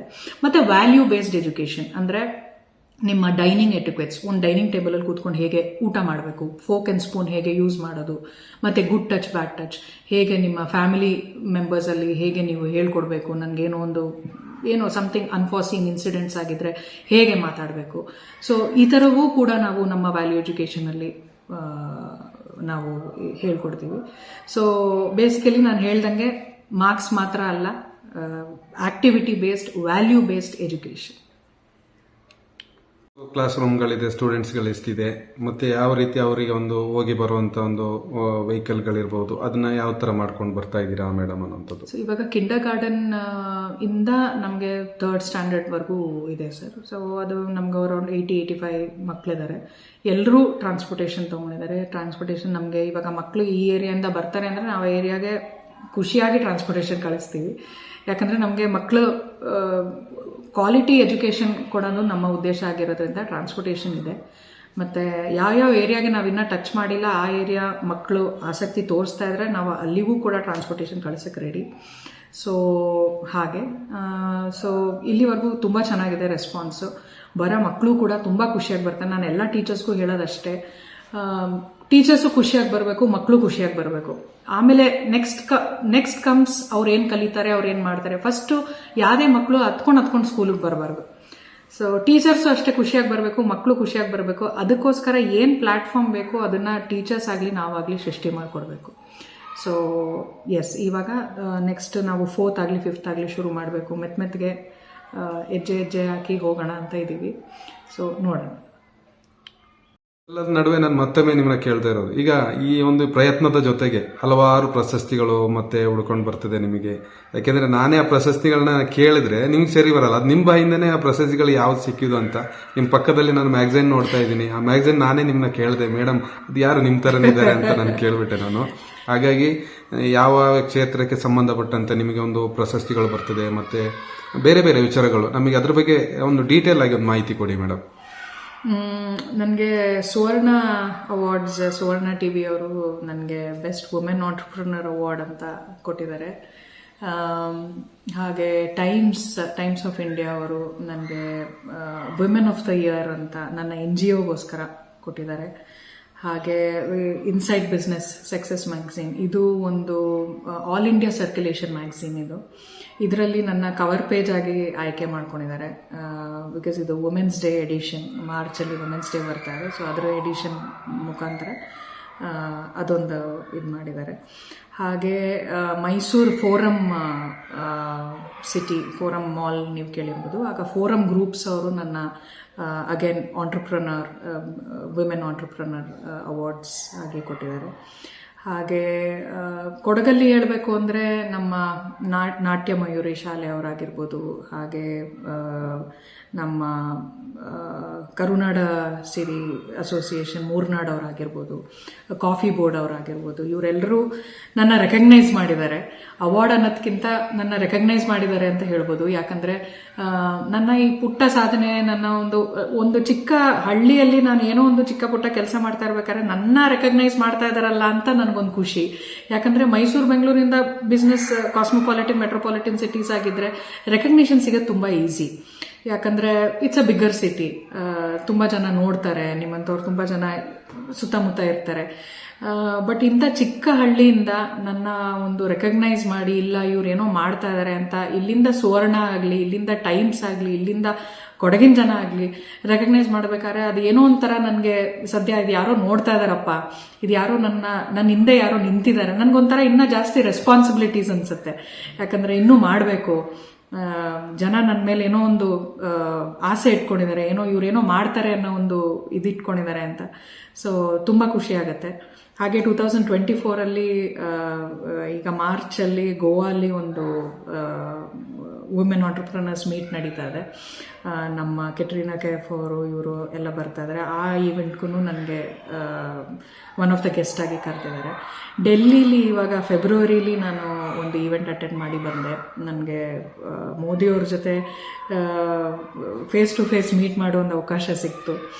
ಸೊ ಹಾಗೆ ಲೆಟ್ಸ್ ಸಿ, ಇನ್ನು ದೇವ್ರ ದಯದಿಂದ ಇನ್ನು ಹೆಚ್ಚೆಷ್ಟು ರೆಕಗ್ನಿಷನ್ ಅನ್ನೋದಕ್ಕಿಂತ ಒಂದು ಸ್ಟೆಪ್ಪಿಂಗ್ ಸ್ಟೋನ್ ಇದೆಲ್ಲ ನನಗೊಂದು. ಇನ್ನು ಮಾಡೋದು ಬೇಕಾದಷ್ಟಿದೆ. ಇದೊಂದು ಎಲ್ಲ ಒಂದು ಪುಟ್ಟ ಒಂದು ಹಾರ್ಡ್ ವರ್ಕ್ ಎಲ್ಲ ಆಗಿ ಇನ್ನೇನು ಅಯ್ಯೋ ಸುಸ್ತಾಗ್ತಾ ಇದೆ ಅಂದ ತಕ್ಷಣ ಇದೊಂದು ಚೂರು ನನಗೆ ಒಂದು ಗ್ಲೂಕೋಸ್ ಕೊಟ್ಟಂಗೆ, ಇಲ್ಲ ಕಮಾನ್ ಲೆಟ್ಸ್ ಚಾರ್ಜ್ ಅನ್ನೋ ಥರ. ಸೊ ಎಸ್, ಅದಕ್ಕೋಸ್ಕರ ಇದು ಮ್ಯಾಗಝೈನ್ ಇಟ್ಟಿದ್ದೀರಾ ಮೇಡಮ್, ಸಕ್ಸಸ್ ಇನ್ಸೈಟ್ ಅಂತೇಳಿ. ಇದು ಅದೊಂದು ಕವರ್ ಪೇಜ್ ಅಲ್ಲಿ ನಿಮ್ದೇ ಬಂದಿದೆ. ಯಾವ ರೀತಿ ಅನ್ನೋಂಥದ್ದು ಅದು ಹೇಗೆ? ಇದನ್ನು ಕೂಡ ನನ್ನ ಎಲ್ಲಾ ಕ್ಷೇತ್ರದ ಒಂದು ಅಚೀವ್ಮೆಂಟ್ಸ್ ತಗೊಂಡು ನನ್ನ ಬಗ್ಗೆ ಒಂದು 5 ಪೇಜ್ ಆರ್ಟಿಕಲ್ ಬರ್ತಿದ್ದಾರೆ. ಬರೆದು ನನ್ನ ಕವರ್ ಪೇಜ್ ಆಗಿ ತೊಗೊಂಡಿದ್ದಾರೆ. 5 ಪೇಜ್ ಆರ್ಟಿಕಲ್ ಅಬೌಟ್ ಎವ್ರಿಥಿಂಗ್. ನನ್ನ ಶಾಲೆ ಬಗ್ಗೆ ಆಗಿರ್ಬೋದು, NGO ಬಗ್ಗೆ ಆಗಿರ್ಬೋದು, ಗೋಲ್ಡನ್ ಬೀನ್ಸ್ ಬಗ್ಗೆ ಆಗಿರ್ಬೋದು, ಮತ್ತು ನನ್ನ ಸ್ಕ್ರ್ಯಾಚ್ ಅಂದರೆ ನನ್ನ ಎಜುಕೇಷನ್ ಟೈಮಿಂದ ಹೇಗೆ ಸ್ಕ್ರ್ಯಾಚಿಂದ ಹೇಗೆ ಇಲ್ಲಿವರೆಗೂ ಬಂದೆ ಅನ್ನೋ ಥರ ಒಂದು 5 ಪೇಜ್ ಆರ್ಟಿಕಲ್ ಬರ್ತಿದ್ದಾರೆ. ಸೊ ಜಸ್ಟ್ ಅವ್ರಿಗೆ ನಾನು ಇನ್ನೂ ಅವ್ರನ್ನ ಯಾರು ನನ್ನ ಜೊತೆ ಮಾತಾಡಿದ್ದು ಏನು ಅಂತ ಗೊತ್ತಿಲ್ಲ. ಬಾಂಬೆಯಿಂದ ಕಾಲ್ ಮಾಡಿದ್ರು. ಫೋನಲ್ಲಿ ನಾನು ಇದೆಲ್ಲ ಇಂಟರ್ವ್ಯೂ ಕೊಟ್ಟಿದ್ದು. ಒಂದು 5 ಪೇಜ್ ಇಂಟರ್ವ್ಯೂ ಅವರೇ ಟೈಪ್ ಎಲ್ಲ ಮಾಡಿ ಡ್ರಾಫ್ಟ್ ಮಾಡಿ ಕಳಿಸಿದ್ರು. ಇದು ಓಕೆನಾ ಅಂತಂದರು. ನನ್ನ ಒಂಥರ ನನಗದು ಓದ್ಬಿಟ್ಟು ನನ್ನ ಅರ್ಹತೆ ಮೀರಿ ಅವರು ಬರ್ದಿದ್ದಾರೇನೋ ಅನಿಸ್ತು. ನೀವೇನು ಮಾಡಿದ್ದೀರಾ ಓಕೆ ಸರ್ ಅಂತ ಅಂದೆ. ಅದು ನೆಕ್ಸ್ಟ್ 2 ಮಂತ್ಸಲ್ಲಿ ಕ್ಯಾಲೆಂಡರ್ ಆಗಿ ಇದಾಗಲಿ ಎಲ್ಲ ಅವರು ಪ್ರಿಂಟ್ ಮಾಡಿ ಕಳಿಸಿದ್ರು. ತುಂಬ ಖುಷಿ ಆಯಿತು. ಮೇಡಮ್, ಇಷ್ಟೆಲ್ಲ ಆಗ್ಬೇಕಂದ್ರೆ ಅಲ್ಲ, ಮನೆಯಿಂದ ಒಂದು ಫ್ಯಾಮಿಲಿ ಆಗಿ ಯಾವ ರೀತಿ ಮನೆಯಿಂದನೇ ನಿಮಗೆ ಒಂದು ಸಪೋರ್ಟಿವ್ ಆಗಿ ಯಾವ ಥರ ಸಿಕ್ತು ಅನ್ನೋಂಥದ್ದು, ಅದನ್ನ ಒಂಚೂರು ನಮಗೆ ಮಾಹಿತಿ ಕೊಡಿ ಸರ್. ನಮ್ಮ ತಂದೆ ಬಂದು CFTRI ಸೆಂಟ್ರಲ್ ಗೌರ್ಮೆಂಟ್ ಎಂಪ್ಲಾಯಿ. ನಮ್ಮ ತಾಯಿ ಬಂದು she is also government employee. ನಮ್ಮ ತಾಯಿನ ನಾವು ಚಿಕ್ಕ ವಯಸ್ಸಿಂದ ನಾನು ನೋಡ್ಕೊಂಡು ಬಂದಿರೋದು ಏನಂದರೆ, she is a very hard working lady. ನಮ್ಮನ್ನೆಲ್ಲ ತುಂಬ ಕಷ್ಟ ಏನು ಅಂತ ತಿಳಿಸಿ ನಮ್ಮನ್ನ ಬೆಳೆಸಿದ್ದಾರೆ. ಅಂದರೆ ನಾನು ಇವತ್ತೂ ಅಷ್ಟೇ, ನನ್ನ ಮಗನ 10 ರೂಪಾಯಿ ಕೊಡೋಕ್ಕಿಂತ ಮುಂಚೆ ಯೋಚನೆ ಮಾಡ್ತೀನಿ, ನಮ್ಮಮ್ಮ ನನ್ನ ಹಿಂಗೆ ಬೆಳೆಸಿದ್ರು ಅಂತ. ಅವತ್ತು ನಾನು ಬೈಕೋತಾ ಇದ್ದೆ, ಅಯ್ಯೋ ಏನು ನೀನು ಒಂದು 10 ರೂಪಾಯಿ ಇವತ್ತು ನನಗೆ ಒಳ್ಳೇದಾಯಿತು ನನ್ನ ಆ ಥರ ಬೆಳೆಸಿದ್ದು ಅಂತ ಅನ್ಕೋತೇನೆ. ಯಾಕಂದರೆ ನನಗೆ ಇವತ್ತೂ ಕಣ್ಣು ಕಟ್ಟದಂಗಿದೆ. ನನ್ನ ಒಂದಿನ ಬಸ್ಸಲ್ಲಿ RT ನಗರಿಂದ ಹೋಗ್ಬೇಕಾದ್ರೆ ಬೆಂಗಳೂರಲ್ಲಿ ನನ್ನ ಬಸ್ಸಿಂದ ಇಳಿಸ್ಬಿಟ್ರು. ಯಾಕೆ ಅಂದರೆ, ನಿನ್ನ ಹತ್ರ ಲಗೇಜ್ ಜಾಸ್ತಿ ಇದೆ, ಇಷ್ಟು ಲಗೇಜ್ ಎಲ್ಲ ಇಟ್ಕೊಂಡಿರೋರು ಆಟೋಲ್ ಬರಬೇಕು ಅಂತ. ಬೇಜಾರಾಯ್ತು, ಯಾಕಂದರೆ ಆಟೋಲ್ ಹೋಗಿ ನನ್ನ ಹತ್ರ ದುಡ್ಡಿರಲಿಲ್ಲ. ಸೊ ಇವತ್ತು ನಾನು ಇದು ಏನು ಕೇಳ್ತಾ ಇದ್ದೀನಿ ಅಂದರೆ, ಜನ ಅನ್ಕೋಬೋದು ಆಚೆಯಿಂದ ನೋಡ್ಬೇಕಾರೆ ಅಯ್ಯೋ ಇವ್ರ ಹತ್ರ ಏನು ಅದು. ಯಾವತ್ತು ನಾನು ಇನ್ನೊಂದು ಉದಾಹರಣೆ ಕೊಡೋಕೆ ಇಷ್ಟ, ಬಾತುಕೋಳಿನ ನೀವು ಆಚೆ ನೋಡ್ಬೇಕಾದ್ರೆ ಅದು ಆರಾಮ್ಸೆ ತೇಲ್ಕೊಂಡು ಹೋಗ್ತಾ ಇರುತ್ತೆ. ಒಳಗಡೆ ಅದು ಎಷ್ಟು ಸ್ಪೀಡಾಗಿ ಕಾಲು ಹೊಡಿತಾ ಇರುತ್ತೆ ಅದು ಬಾತುಕೋಳಿಗೆ ಮಾತ್ರ ಗೊತ್ತಿರುತ್ತೆ, ನಮಗೆ ಗೊತ್ತಿರಲ್ಲ. ಆಚೆ ನೋಡ್ಬೇಕಾದ್ರೆ ಚೆನ್ನಾಗಿರೋ, ಅಯ್ಯೋ ನೋಡು ಬಾತುಕೋಳಿ ಎಷ್ಟು ಚೆನ್ನಾಗಿ ಹೋಗ್ತಾ ಇದೆ ಅಂತ. ಅದು ರಪರ ಅಂತ ಕಾಲು ಹೊಡಿತಾ ಇರುತ್ತೆ. ಪಾಪ ಅದಕ್ಕೆ ಗೊತ್ತು ಅದು ಎಷ್ಟು ಸ್ಪೀಡಾಗಿ ಕಾಲು ಹೊಡಿತಾ ಇದೆ ಆ ದಡ ಮುಟ್ಟಕ್ಕೆ ಅಂತ. ಸೊ ಹಾಗೆ ಅವ್ರವ್ರ ಕಷ್ಟ ಅವ್ರವ್ರಿಗೆ ಗೊತ್ತು. ನಮ್ಮ ತಾಯಿ, ನಮ್ಮ ತಂದೆ, ನಮ್ಮ ಬ್ರದರ್ ಕೂಡ ಹಾಸ್ಪಿಟಾಲಿಟಿ ಇಂಡಸ್ಟ್ರಿ ಅವರೇ. ಸೊ ಇವರೆಲ್ಲರೂ ಕೂಡ ಒಂದು ಚಿಕ್ಕದ್ರಿಂದ ನಮ್ಮ 3 ಜನನೂ ಅಷ್ಟೇ ಇಂಡಿಪೆಂಡೆಂಟ್. ನಮ್ಮ ತಂದೆ ಆಗಿರ್ಬೋದು, ತಾಯಿ ಆಗಿರ್ಬೋದು, ಅಣ್ಣ ಆಗಿರ್ಬೋದು, ಎಲ್ಲರೂ ಇಂಡಿಪೆಂಡೆಂಟ್ ಆಗಿ ಕೆಲಸ ಮಾಡಿದವರು. ಹಾಗೆ ನಾನು ಮದುವೆ ಆಗಿ ಬಂದಾದ್ಮೇಲೂ ಅಷ್ಟೇ, ನನ್ನ ಹಸ್ಬೆಂಡ್ ಆಗಲಿ, ನೀನು ಇದು ಮಾಡ್ತೀಯಾ ಮಾಡು, ಅದು ಮಾಡ್ತೀಯಾ ಮಾಡು, ಯಾವುದಕ್ಕೂ ಬೇಡ ಅಂತ ಹೇಳಲಿಲ್ಲ. ನನ್ನ ಮಗನೂ ಅಷ್ಟೇ. ಇವತ್ತು ಒಂದೊಂದ್ಸತಿ ಬೆಳಗ್ಗೆನೇ ಹೊಟ್ಟೋಗ್ಬಿಟ್ಟಿರ್ತೀನಿ, ರಾತ್ರಿ ಬರ್ತೀನಿ. ಒಂದಿನೂ ಅಮ್ಮ ಯಾಕೆ ನೀನು ಹಿಂಗೆ, ಯಾಕೆ ಹಂಗೆ, ನನಗಿದು ಕೊಟ್ಟಿಲ್ಲ ನೀನು ಅತ್ತೆ. ಯಾಕಂದರೆ ಐ ಥಿಂಕ್ ಈ ಜನ್ರೇಷನ್ ಮಕ್ಕಳು ಅವರು ಅಂಡರ್ಸ್ಟ್ಯಾಂಡ್ ಮಾಡ್ಕೋತಾರೆ. ಓಕೆ ಅಮ್ಮ ಈ ಥರ ಇರ್ತಾರೆ, ನನ್ನ ಮುಖ ನೋಡ್ಕೊಂಡು ಅಂಡರ್ಸ್ಟ್ಯಾಂಡ್ ಮಾಡ್ಕೋತಾನೆ, ಅಮ್ಮ ಏನೋ ಟೆನ್ಷನಲ್ಲಿದ್ದಾರೆ. ಮತ್ತು ಈ ಥರ ಎಲ್ಲ ಅವಾರ್ಡ್ಸ್ ತೊಗೊಂಡು ಹೋದಾಗ ಅವನಿಗೇನೋ ಅವಾರ್ಡ್ ಸಿಕ್ಕಿದೆ ಅನ್ನೋ ಥರ ಅವನಿಗೆ ಖುಷಿ. You are as famous as prime minister ಅಂತಾನೆ. So is hardly like 7-8 years old boy. So ಆ ಖುಷಿ ನೋಡಿದಾಗ ನನಗೆ ಅಷ್ಟೇ ಸರ್ ಸಪೋರ್ಟು, ಅಷ್ಟೇ. That is all support. ಯಾಕಂದರೆ ಒಂದಿನ ಆಗಲಿ ನೀನು ಅದು ಮಾಡಿಲ್ಲ ಇದು ಮಾಡಿಲ್ಲ ಅನ್ಸ್ಬಿಟ್ರೆ ನಮಗೆ ಅಯ್ಯೋ ಎಲ್ಲಿ ನನ್ನ ಮನೆ ಕಡೆ ಏನೋ ಕೊರತೆ ಮಾಡ್ತಾ ಇದ್ದೀನೇನೋ, ಎಲ್ಲಿ ನಮ್ಮ ತಂದೆ ತಾಯಿ ಕಡೆ ಏನೋ ಕೊರತೆ ಮಾಡ್ತಾ ಇದ್ದೀನೇನೋ ಅಂತ ಅನ್ಸ್ಬಿಡುತ್ತೆ. ಯಾವಾಗ ಅವ್ರು ಏನೂ ಕಂಪ್ಲೇಂಟ್ ಮಾಡಿದೆ ನಾನು ಅವ್ರನ್ನ ಸಹಿಸ್ಕೊಂಡು ಅವರು ನನ್ನ ಸಹಿಸ್ಕೊಂಡು ಹೋಗ್ತಾರೆ ಸಾಕು. ಸಪೋರ್ಟ್ ಅಂದರೆ ಏನು, ನೀವು ಬಂದು ಡೈಲಿ ಕಾಫಿ ಮಾಡ್ಕೊಡೋದು, ಅದು ಬೇಡ. ಜಸ್ಟ್ ನಮ್ಮ ಕಷ್ಟ ಅರ್ಥ ಮಾಡ್ಕೊಂಡು ಅವ್ರ ಕಷ್ಟ ಅರ್ಥ ಮಾಡ್ಕೊಂಡು ಏನು ಕಂಪ್ಲೇಂಟ್ ಮಾಡ್ದೇನೆ ಒಂದು ಹ್ಯಾಂಡ್ ಇನ್ ಹ್ಯಾಂಡ್ ನಡ್ಕೊಂಡು ಹೋದ್ರೆ I think that is more than enough as a family. So ನನ್ನ ಮಗ ಆಗಿರ್ಬೋದು, ಹಸ್ಬೆಂಡ್ ಆಗಿರ್ಬೋದು, ತಂದೆ ತಾಯಿ ಆಗಿರ್ಬೋದು, ಇದು ಮಾಡ್ತೀಯಾ ಓಕೆ, ಇದು ನನಗೆ ಚಿಕ್ಕದ್ರಿಂದಾನು ಹಂಗೇನೆ, ನೀನು ಸ್ಪೋರ್ಟ್ಸ್ ಮಾಡ್ತೀಯಾ ಮಾಡು. ಇವಾಗ ನೀವು ಕೇಳಿದ್ರಲ್ಲ Jack of all master of, ಇದು ಆಗಿರೋದು ಅದ್ರ ದೇಶದಿಂದಾನೆ. ಸ್ಪೋರ್ಟ್ಸ್ ಮಾಡ್ತೀಯಾ ಮಾಡು, ಆಕ್ಟಿಂಗ್ ಮಾಡ್ತೀಯಾ ಮಾಡು, ಕಾರ್ಪೊರೇಟ್ ಮಾಡ್ತೀಯಾ ಮಾಡು. ಯಾವತ್ತೂ ಇಲ್ಲ ನೀನು ಇದು ಮಾಡ್ಬೇಕು, ಇದೇ ಮಾಡಬೇಕು, ಇಲ್ಲ ಇದು ಅಂತ ಯಾವತ್ತು. I think that is the best childhood anybody can have. ಯಾಕಂದರೆ if you want to explore, ನೀವು ಮಾಡು. ಇಲ್ಲಾಂದರೆ ದೊಡ್ಡವ್ರ ಆಮೇಲೆ ರಿಗ್ರೆಟ್ ಇರುತ್ತೆ. ಓ, ನಾನು ಎಷ್ಟು ಚೆನ್ನಾಗಿ ಆ್ಯಕ್ಟಿಂಗ್ ಮಾಡ್ತಾ ಇದ್ದೆಪ್ಪ, ನಾನು ಇದು ಮಾಡಬೇಕು, ಅಯ್ಯೋ ಎಷ್ಟು ಚೆನ್ನಾಗಿ ಸ್ಪೋರ್ಟ್ಸ್ ಆಡ್ತಾ ಇದ್ದೆ. ನನಗಿವತ್ತು ಏನೂ ರಿಗ್ರೆಟ್ ಇಲ್ಲ ಸರ್. ನಾನೆಲ್ಲ ಈ ಎಲ್ಲ ಫೀಲ್ಡ್ ಮುಟ್ಟಬೇಕು, ಇದರಲ್ಲೆಲ್ಲ ಏನಾದ್ರು ಒಂಚೂರು ಅಚೀವ್ಮೆಂಟ್ ಮಾಡಬೇಕು ಅಂತ ಇತ್ತು. ನಾನು ಮಾಡಿದ್ದೆ, ಅಲ್ಪ ಸ್ವಲ್ಪವಾಗಿ ಮಾಡಿದ್ದೆ, ಸಾಕು. ಸೊ ಹಾಗೆ ನನ್ನ ಫ್ಯಾಮಿಲಿ ಆಗಲಿ, ನನ್ನ ಮಗ ಆಗಲಿ ತುಂಬ ಸಪೋರ್ಟಿವ್ ಆಗಿದ್ದಾರೆ. ಇನ್ನು ಮುಂದಕ್ಕೂ, ಯಾಕಂದರೆ ಅವ್ನು ದೊಡ್ಡವನಾದ ಮಗ, ಇನ್ನು ಮುಂದಕ್ಕೂ ಇನ್ನು ಮೇ ಬಿ ಅವನು ಬಂದು ನನಗೆ ಹೆಲ್ಪ್ ಮಾಡ್ತಾರೇನೋ ಅನ್ನೋ ಒಂದು ಆಸೆ. ಇಷ್ಟೆಲ್ಲ ಆದ್ರೂ ಸಮಯನ ಯಾವ ತರ ಹೊಂದಿಸ್ಕೊಳ್ತೀರಾ ಮೇಡಮ್? ಈಗ ನೋಡ್ಬೇಕಾದ್ರೆ ಎಲ್ಲ ಕ್ಷೇತ್ರದಲ್ಲೂ ನೀವು ತೊಡಗಿಸ್ಕೊಂಡಾಗ ನಿಮ್ಗೆ ಇಲ್ಲಿ ಸ್ಕೂಲಿಗೆ ಬರಬೇಕು, ಬೆಳಗಿನ ಸಂಜೆವರೆಗೆ ಇಲ್ಲಿ ನೋಡಬೇಕು, ಮನೆ ಮತ್ತೆ ಬೇರೆ ಬೇರೆ ಬಿಸ್ನೆಸ್ ಇದ್ರಲ್ಲಿರೋದ್ರಿಂದ ನೀವು ಸಮಯನ ಹೆಂಗೆ ಒಂದು ಬ್ಯಾಲೆನ್ಸ್ ಮಾಡ್ಕೊಳ್ತೀರಾ ಅಂತಂದು? ಸರ್, ಅದು ಬ್ಯಾಲೆನ್ಸ್ ಅನ್ನೋದೇನಿಲ್ಲ. ಆ್ಯಕ್ಚುಲಿ ನೀವು ಇದು ಮಾಡಬೇಕಾ ಮಾಡ್ಬೋದು, ಅದು it is all in your mind. It is how you train in your mind. ನೀವೊಂದು ಬಲೂನ್ ನೋಡ್ಬೋದು, ನೀವು ಆ ಬಲೂನ್ ಒಳಗಡೆ ಏರ್ ಇರೋದು ತುಂಬ ಕಡಿಮೆ. ನೀವು ಆಚೆ ಕಡೆ ಗಾಳಿ ಜಾಸ್ತಿನ, ಒಳಗಡೆ ಇರೋ ಗಾಳಿ ಜಾಸ್ತಿನ? ಒಳಗಡೆ ಇರೋ ಗಾಳಿ ಜಾಸ್ತಿ. ಅಂದ್ರೂ ಬಲೂನ್ ಹಾರ್ಕೊಂಡು ಹೋಗುತ್ತೆ. ಆಚೆ ಕಡೆ ಇರೋ ಏರ್ನ ಒಡ್ಕೊಂಡು ಬಲೂನ್ ಮೇಲೋಗುತ್ತೆ. ಹೇಗೆ? ಯಾಕಂದರೆ ಅದು ಒಳಗಡೆ ಏನಿದೆ ಶಕ್ತಿ ಅದರ ದೆಸೆಯಿಂದ. ಸೊ ನಮ್ಮ ಒಳಗಡೆ ಏನಿದೆ ಅದರ ದೆಸೆಯಿಂದ ನಮ್ಮ ಮೈಂಡ್ ಸೆಟ್ ಹೇಗಿದೆ, ನಮ್ಮ ದಿನ ಬೆಳಗ್ಗೆ ಎದ್ದರೆ ನನಗೇನು ನೆಕ್ಸ್ಟ್ 1 year 2 yearsಲ್ಲಿ ನಾನು ಏನು ಮಾಡಬೇಕು ಆ ಥರ ಏನೂ ದೊಡ್ಡ ಪ್ಲ್ಯಾನ್ ಇಲ್ಲ ನನಗೆ. ನಾನೇನಂದರೆ ಇವತ್ತು ಬೆಳಗ್ಗೆ ಎದ್ದೇಳ್ತೀನ, ಇಷ್ಟಿಷ್ಟು ಕೆಲಸ ಮಾಡಬೇಕು ಆಗತ್ತೆ. 2 years ಪ್ಲ್ಯಾನು, 10 years ಪ್ಲ್ಯಾನು ನಿಜವಾಗ್ಲೂ ಇಲ್ಲ. ಇವತ್ತು ಇಷ್ಟಿಷ್ಟು ಮಾಡಬೇಕು. ನಮ್ಮ ಒಳಗಡೆ ಆ ಶ್ರಮ ಪಡಬೇಕು, ನಮ್ಮ ಒಳಗಡೆ ಆ ಶಕ್ತಿ, ಆ ಝೀಲ್ ಅನ್ನೋದಿದ್ದರೆ ಅದು ಖಂಡಿತ ಆಗತ್ತೆ. ಸೊ ಟೈಮ್ ಮ್ಯಾನೇಜ್ಮೆಂಟು, ದೊಡ್ಡ ಬ್ಯಾಲೆನ್ಸಿಂಗ್ ಇದು ಖಂಡಿತವಾಗ್ಲೂ ಇಲ್ಲ. ಅದು it is all in your mind. ನಾನು ಆ ಬಲೂನ್ ಉದಾಹರಣೆ ಕೊಟ್ಟಂಗೆ ಆ ಗಾಳಿನೆಲ್ಲ ಒಡ್ಕೊಂಡು ಇಷ್ಟು ಚಿಕ್ಕ ಬಲೂನು ಹಾರ್ಕೊಂಡು ಹೋಗುತ್ತೆ. ಯಾಕಂದರೆ it is what is inside that balloon, not what is outside ಅಷ್ಟು ಏರ್ ಇದ್ರೂ ಆ ಬಲೂನ್ಗೆ ಅದಕ್ಕೆ ಏರೇ ಇಲ್ಲ, ಒಡ್ಕೊಂಡು ಹೋಗ್ತಾ ಇರುತ್ತೆ ಮೇಲೆ. ಸೊ ಹಾಗೆ what is inside you matters. So inside ನೀವು ಇನ್ನೂ 2 ಕೆಲಸ ಮಾಡಬೇಕು ಅಂದರೆ ಮಾಡ್ಬೋದು. It is all in your mind. ಹಾಗೆಯೇ ವಿರಾಜಪೇಟೆಯಲ್ಲೇ ಒಂದು ಹೊಸತನ ಅಂತ ತೋರಿಸ್ಕೊಟ್ಟಾಗೆ ಒಂದು ಚಿಣ್ಣರ ಕೂಟ ಅಂತ ಹೇಳ್ಬಿಟ್ಟು ಒಂದು ಮಕ್ಕಳಿಗೋಸ್ಕರ ಒಂದು ಕಾರ್ಯಕ್ರಮನ ನಡೆಸ್ಕೊಡೋ ಒಂದು ಪ್ರಯತ್ನ. ಅದರಲ್ಲಿ ಒಂದು ಸೆಲೆಬ್ರಿಟಿಗಳನ್ನೆಲ್ಲ ಕರೆಸಿ, ನೀವು ಹಲವಾರು ಕ್ಷೇತ್ರದ ಗಣ್ಯರನ್ನೆಲ್ಲ ಕರೆಸಿ ಒಂದು ಪ್ರೋಗ್ರಾಮ್ ಮಾಡ್ತೀರಾ. ಅದು ಎಷ್ಟರ ಮಟ್ಟಿಗೆ ಅದೊಂದು ಸಕ್ಸಸ್ ಆಯಿತು, ಮತ್ತು ನಿಮಗೆ ಅದೆಷ್ಟೊಂದು ನಾನು ಮಾಡಿದ್ದು ಸರಿ, ಇದೊಂದು ಕಾರ್ಯಕ್ರಮ ಮಾಡಿಕೊಟ್ಟಿದ್ದು ಸರಿ ಅನ್ನೋಂಥದ್ದು ಆಯಿತು ಅನ್ನೋದು?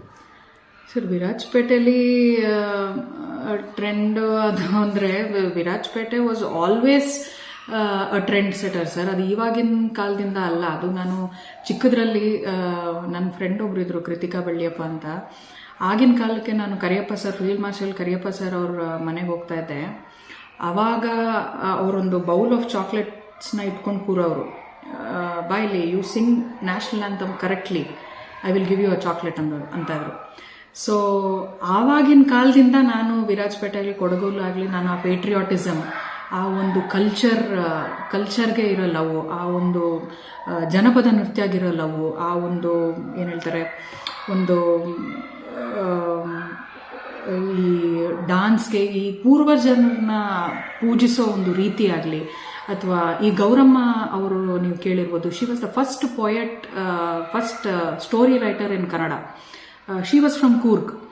ಇದೆಲ್ಲ ಕೂರ್ಗಿಂತ ಮುಂಚೆನೇ ಇರೋದು ಸರ್. ಈ ಜನಪದ ನೃತ್ಯ ಆಗಲಿ, ಪೂರ್ವಿಕರನ್ನ ಪೂಜಿಸೋ ವೇ ಆಗಲಿ, ಈ ಒಂದು ರಿಚ್ ಕಲ್ಚರ್, ಈ ಒಂದು ರಿಚ್ ಹೆರಿಟೇಜ್ ಬೇರೆ ಡಿಸ್ಟ್ರಿಕ್ಟಲ್ಲೂ ಇದೆ, ನಾನು ಇಲ್ಲ ಅಂತ ಹೇಳ್ತಾ ಇಲ್ಲ. ಬಟ್ ಇವಾಗಿನ ಕಾಲಕ್ಕೂ ಅದನ್ನು ಎಷ್ಟು ಜನ ಅಳವಡಿಸ್ಕೋತಾ ಇದ್ದಾರೆ ಅಂದರೆ, ಅದು ಕೂರ್ಗಲ್ಲಿ 200% ಅಳವಡಿಸ್ಕೋತಾ ಇದ್ದಾರೆ ಅಂತ ನಾನು ಹೇಳ್ತೀನಿ. ಯಾಕಂದರೆ ಮೈಸೂರು, ಬೆಂಗಳೂರು ಪದ್ಧತಿಗಳಿದೆ, ಇಲ್ಲ ಅಂತಿಲ್ಲ. ಬಟ್ ಎಷ್ಟು ಜನ ಅದು ಇವತ್ತು ನನ್ನ ಫ್ರೆಂಡ್ಸ್, ನನಗೆ ಸುಮಾರು ಜನ ಫ್ರೆಂಡ್ಸ್ ಇದ್ದಾರೆ ನನ್ನ ಜೊತೆ ಓದಿರೋರು, ಅವರೆಲ್ಲ ಇಂಥ ಹಬ್ಬ ಅಂದರೆ ಅವ್ರು ಖಂಡಿತ ಬಂದೇ ಬರ್ತಾರೆ ಊರಿಗೆ. ಅವ್ರ ತಾತನ ಮನೆಗೆ ಹೋಗಿ ಇದು ಮಾಡಬೇಕು ಅಂದರೆ ಅವ್ರು ಬಂದೇ ಬರ್ತಾರೆ. So it is a cultural rich place. So ಇಂಥ ಒಂದು ಜಾಗದಲ್ಲಿ ನಾವು ಒಂದು ಡಿಫ್ರೆನ್ಸ್ ಆಫ್ ಕಲ್ಚರ್ ಅಂದರೆ ನಾವೊಂದು ಡಾನ್ಸ್ ಆಗಿರ್ಬೋದು, ಒಂದು ಮ್ಯೂಸಿಕ್ ಆಗಿರ್ಬೋದು, ಇದು ಯಾವತ್ತಿಂದಾನು ಎಷ್ಟೋ ವರ್ಷದಿಂದ ಇಲ್ಲಿ ನಡ್ಕೊಂಡು ಬರ್ತಾ ಇರೋದು. ನಮ್ಮ ಜನಪದ ನೃತ್ಯ, ನಮ್ಮ ಕೋಲಾಟ, ಇವ್ರದ್ದು ಸುಮಾರು ಡಾನ್ಸಸ್ ಇವೆ. ಸೊ ಇದು ನಮ್ಮೆಲ್ಲ ಬ್ಲಡ್ಡಲ್ಲಿ ಇರೋವಂಥ ಒಂದು ಇದು. ಸೊ ಇದಕ್ಕೆ ಜಸ್ಟ್ ನಾವೊಂದು ಪ್ಲಾಟ್ಫಾರ್ಮ್ ಕೊಟ್ಟಿರೋದಷ್ಟೇ.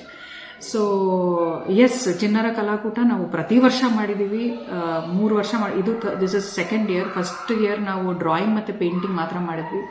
ಈ ವರ್ಷ ನಾವು ಡಾನ್ಸ್ ಮತ್ತು ಕಲ್ಚರಲ್ಸ್ ಕೂಡ ಮಾಡಿದ್ದೀವಿ. ತುಂಬ ಅಮೇಝಿಂಗ್ ರೆಸ್ಪಾನ್ಸ್ ಸಿಕ್ತು. ನಾವು ಸ್ಟಾರ್ಟಿಂಗ್ ಓಪನ್ ಮಾಡ್ಬೇಕಾದ್ರೆ ನಾವು ಅಂದ್ಕೊಂಡ್ವಿ, ಅಯ್ಯೋ ಎಕ್ಸಾಮ್ಸ್ ಇದೆ, ಬೇರೆ ಎಲ್ಲ ಸ್ಕೂಲ್ದು ಸ್ಕೂಲ್ ಫೆಸ್ಟ್ ನಡೀತಾ ಇತ್ತು, ಎಂಟ್ರೀಸ್ ಹೇಗಪ್ಪ ಅಂತ. 100 ಎಂಟ್ರೀಸ್ ಟಚ್ ಮಾಡಿದ್ದೀವಿ ಈ ವರ್ಷ.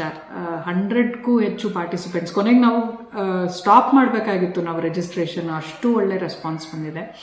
So as I said, responsibilities ಜಾಸ್ತಿ ಆಯಿತು. ಈಗ ನೆಕ್ಸ್ಟ್ ಇಯರ್, ಯಾಕಂದರೆ ನಾನು ನೋಡ್ದಂಗೆ ಸರ್, ಎಲ್ಲ ಕೊಡಗಿನಿಂದ ಇವಾಗಲೂ ಅಷ್ಟೇ ನ್ಯಾಷನಲ್ಸ್ಗೆ, ಸ್ಟೇಟ್ಗೆ ಎಲ್ಲ ನಮ್ಮ ಮಕ್ಕಳು ದೊಡ್ಡ ಎಕ್ಸ್ಪೋಜರ್ಗೆ ಮೈಸೂರಿಗೆ ಹೋಗ್ತಾರೆ, ಬೆಂಗಳೂರಿಗೆ ಹೋಗ್ತಾರೆ.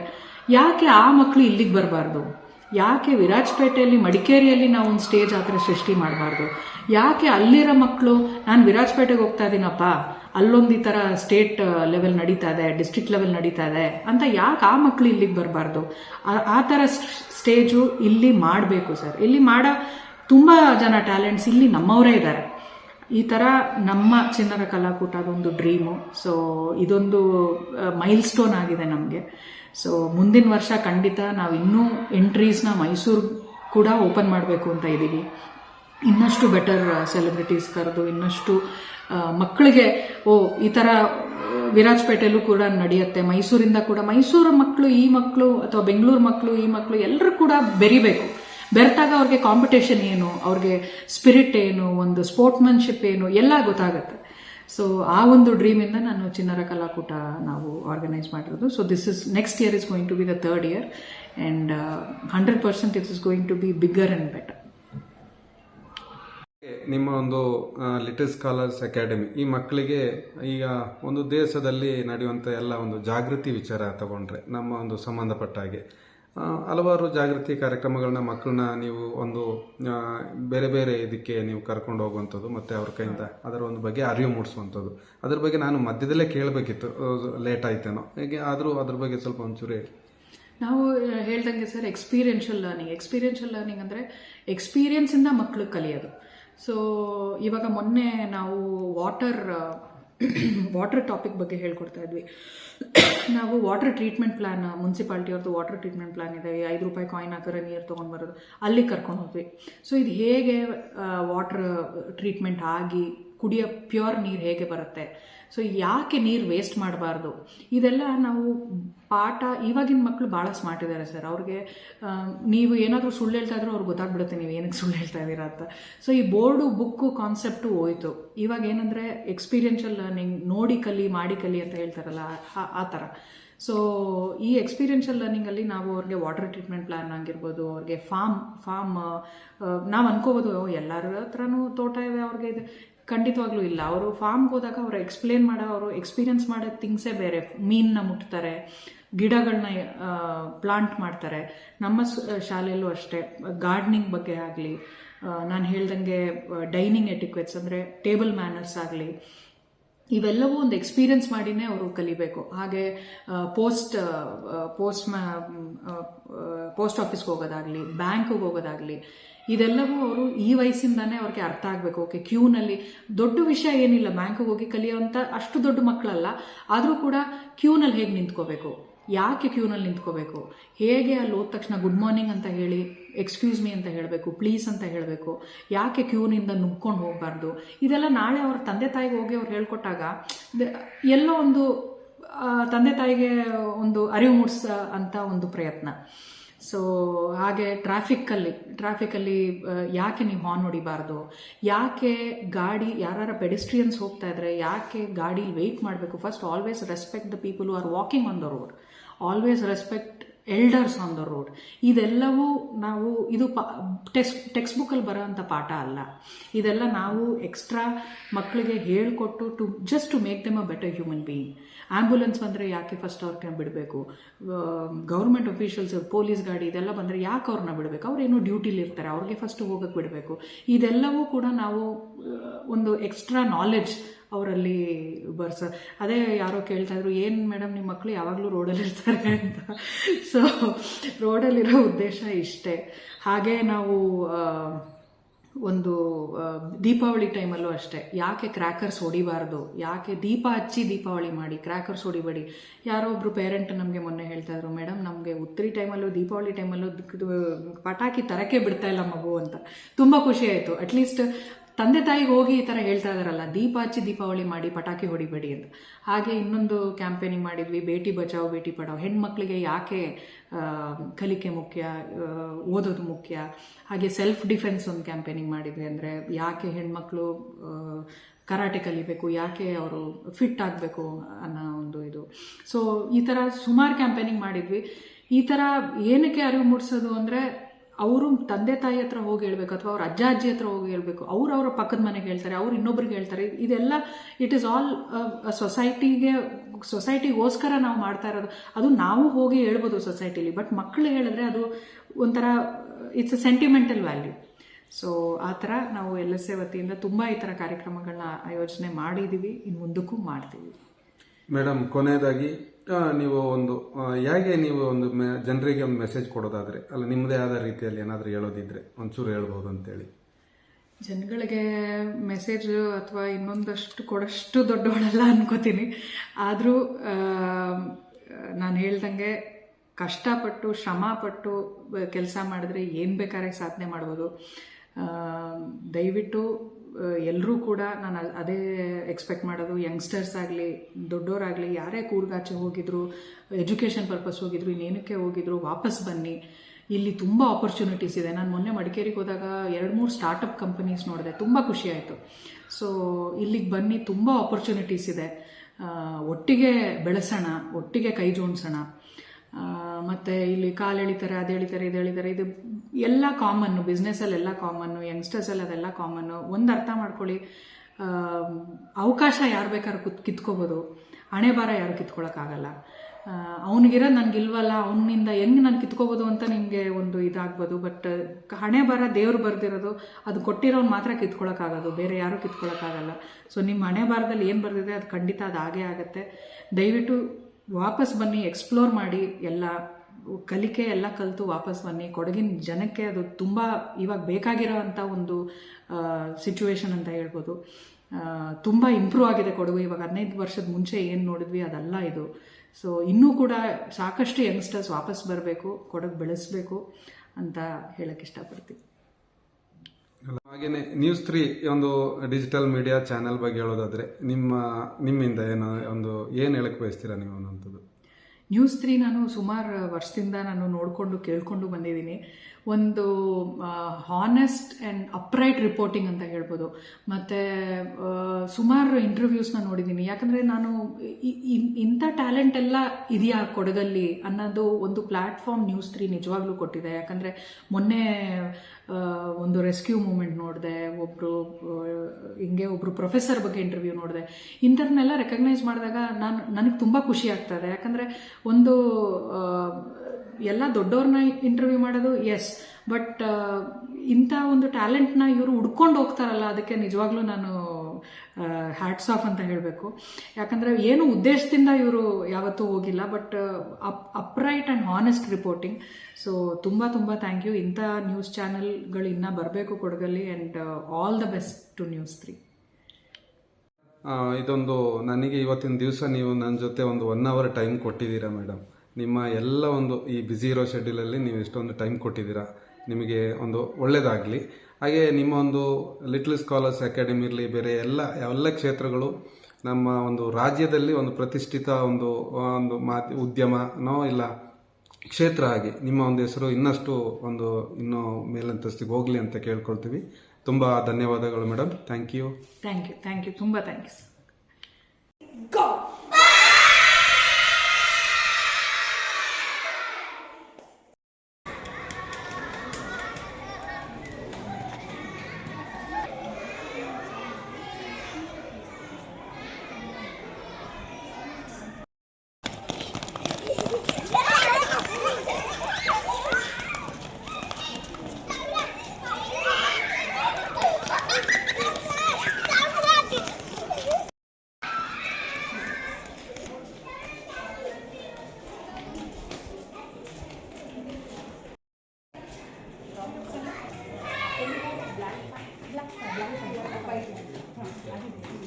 ಬಟ್ ಇದಕ್ಕೆ ಟಿ ಶರ್ಟಿಗೆ ರೆಡ್ ಕಲರ್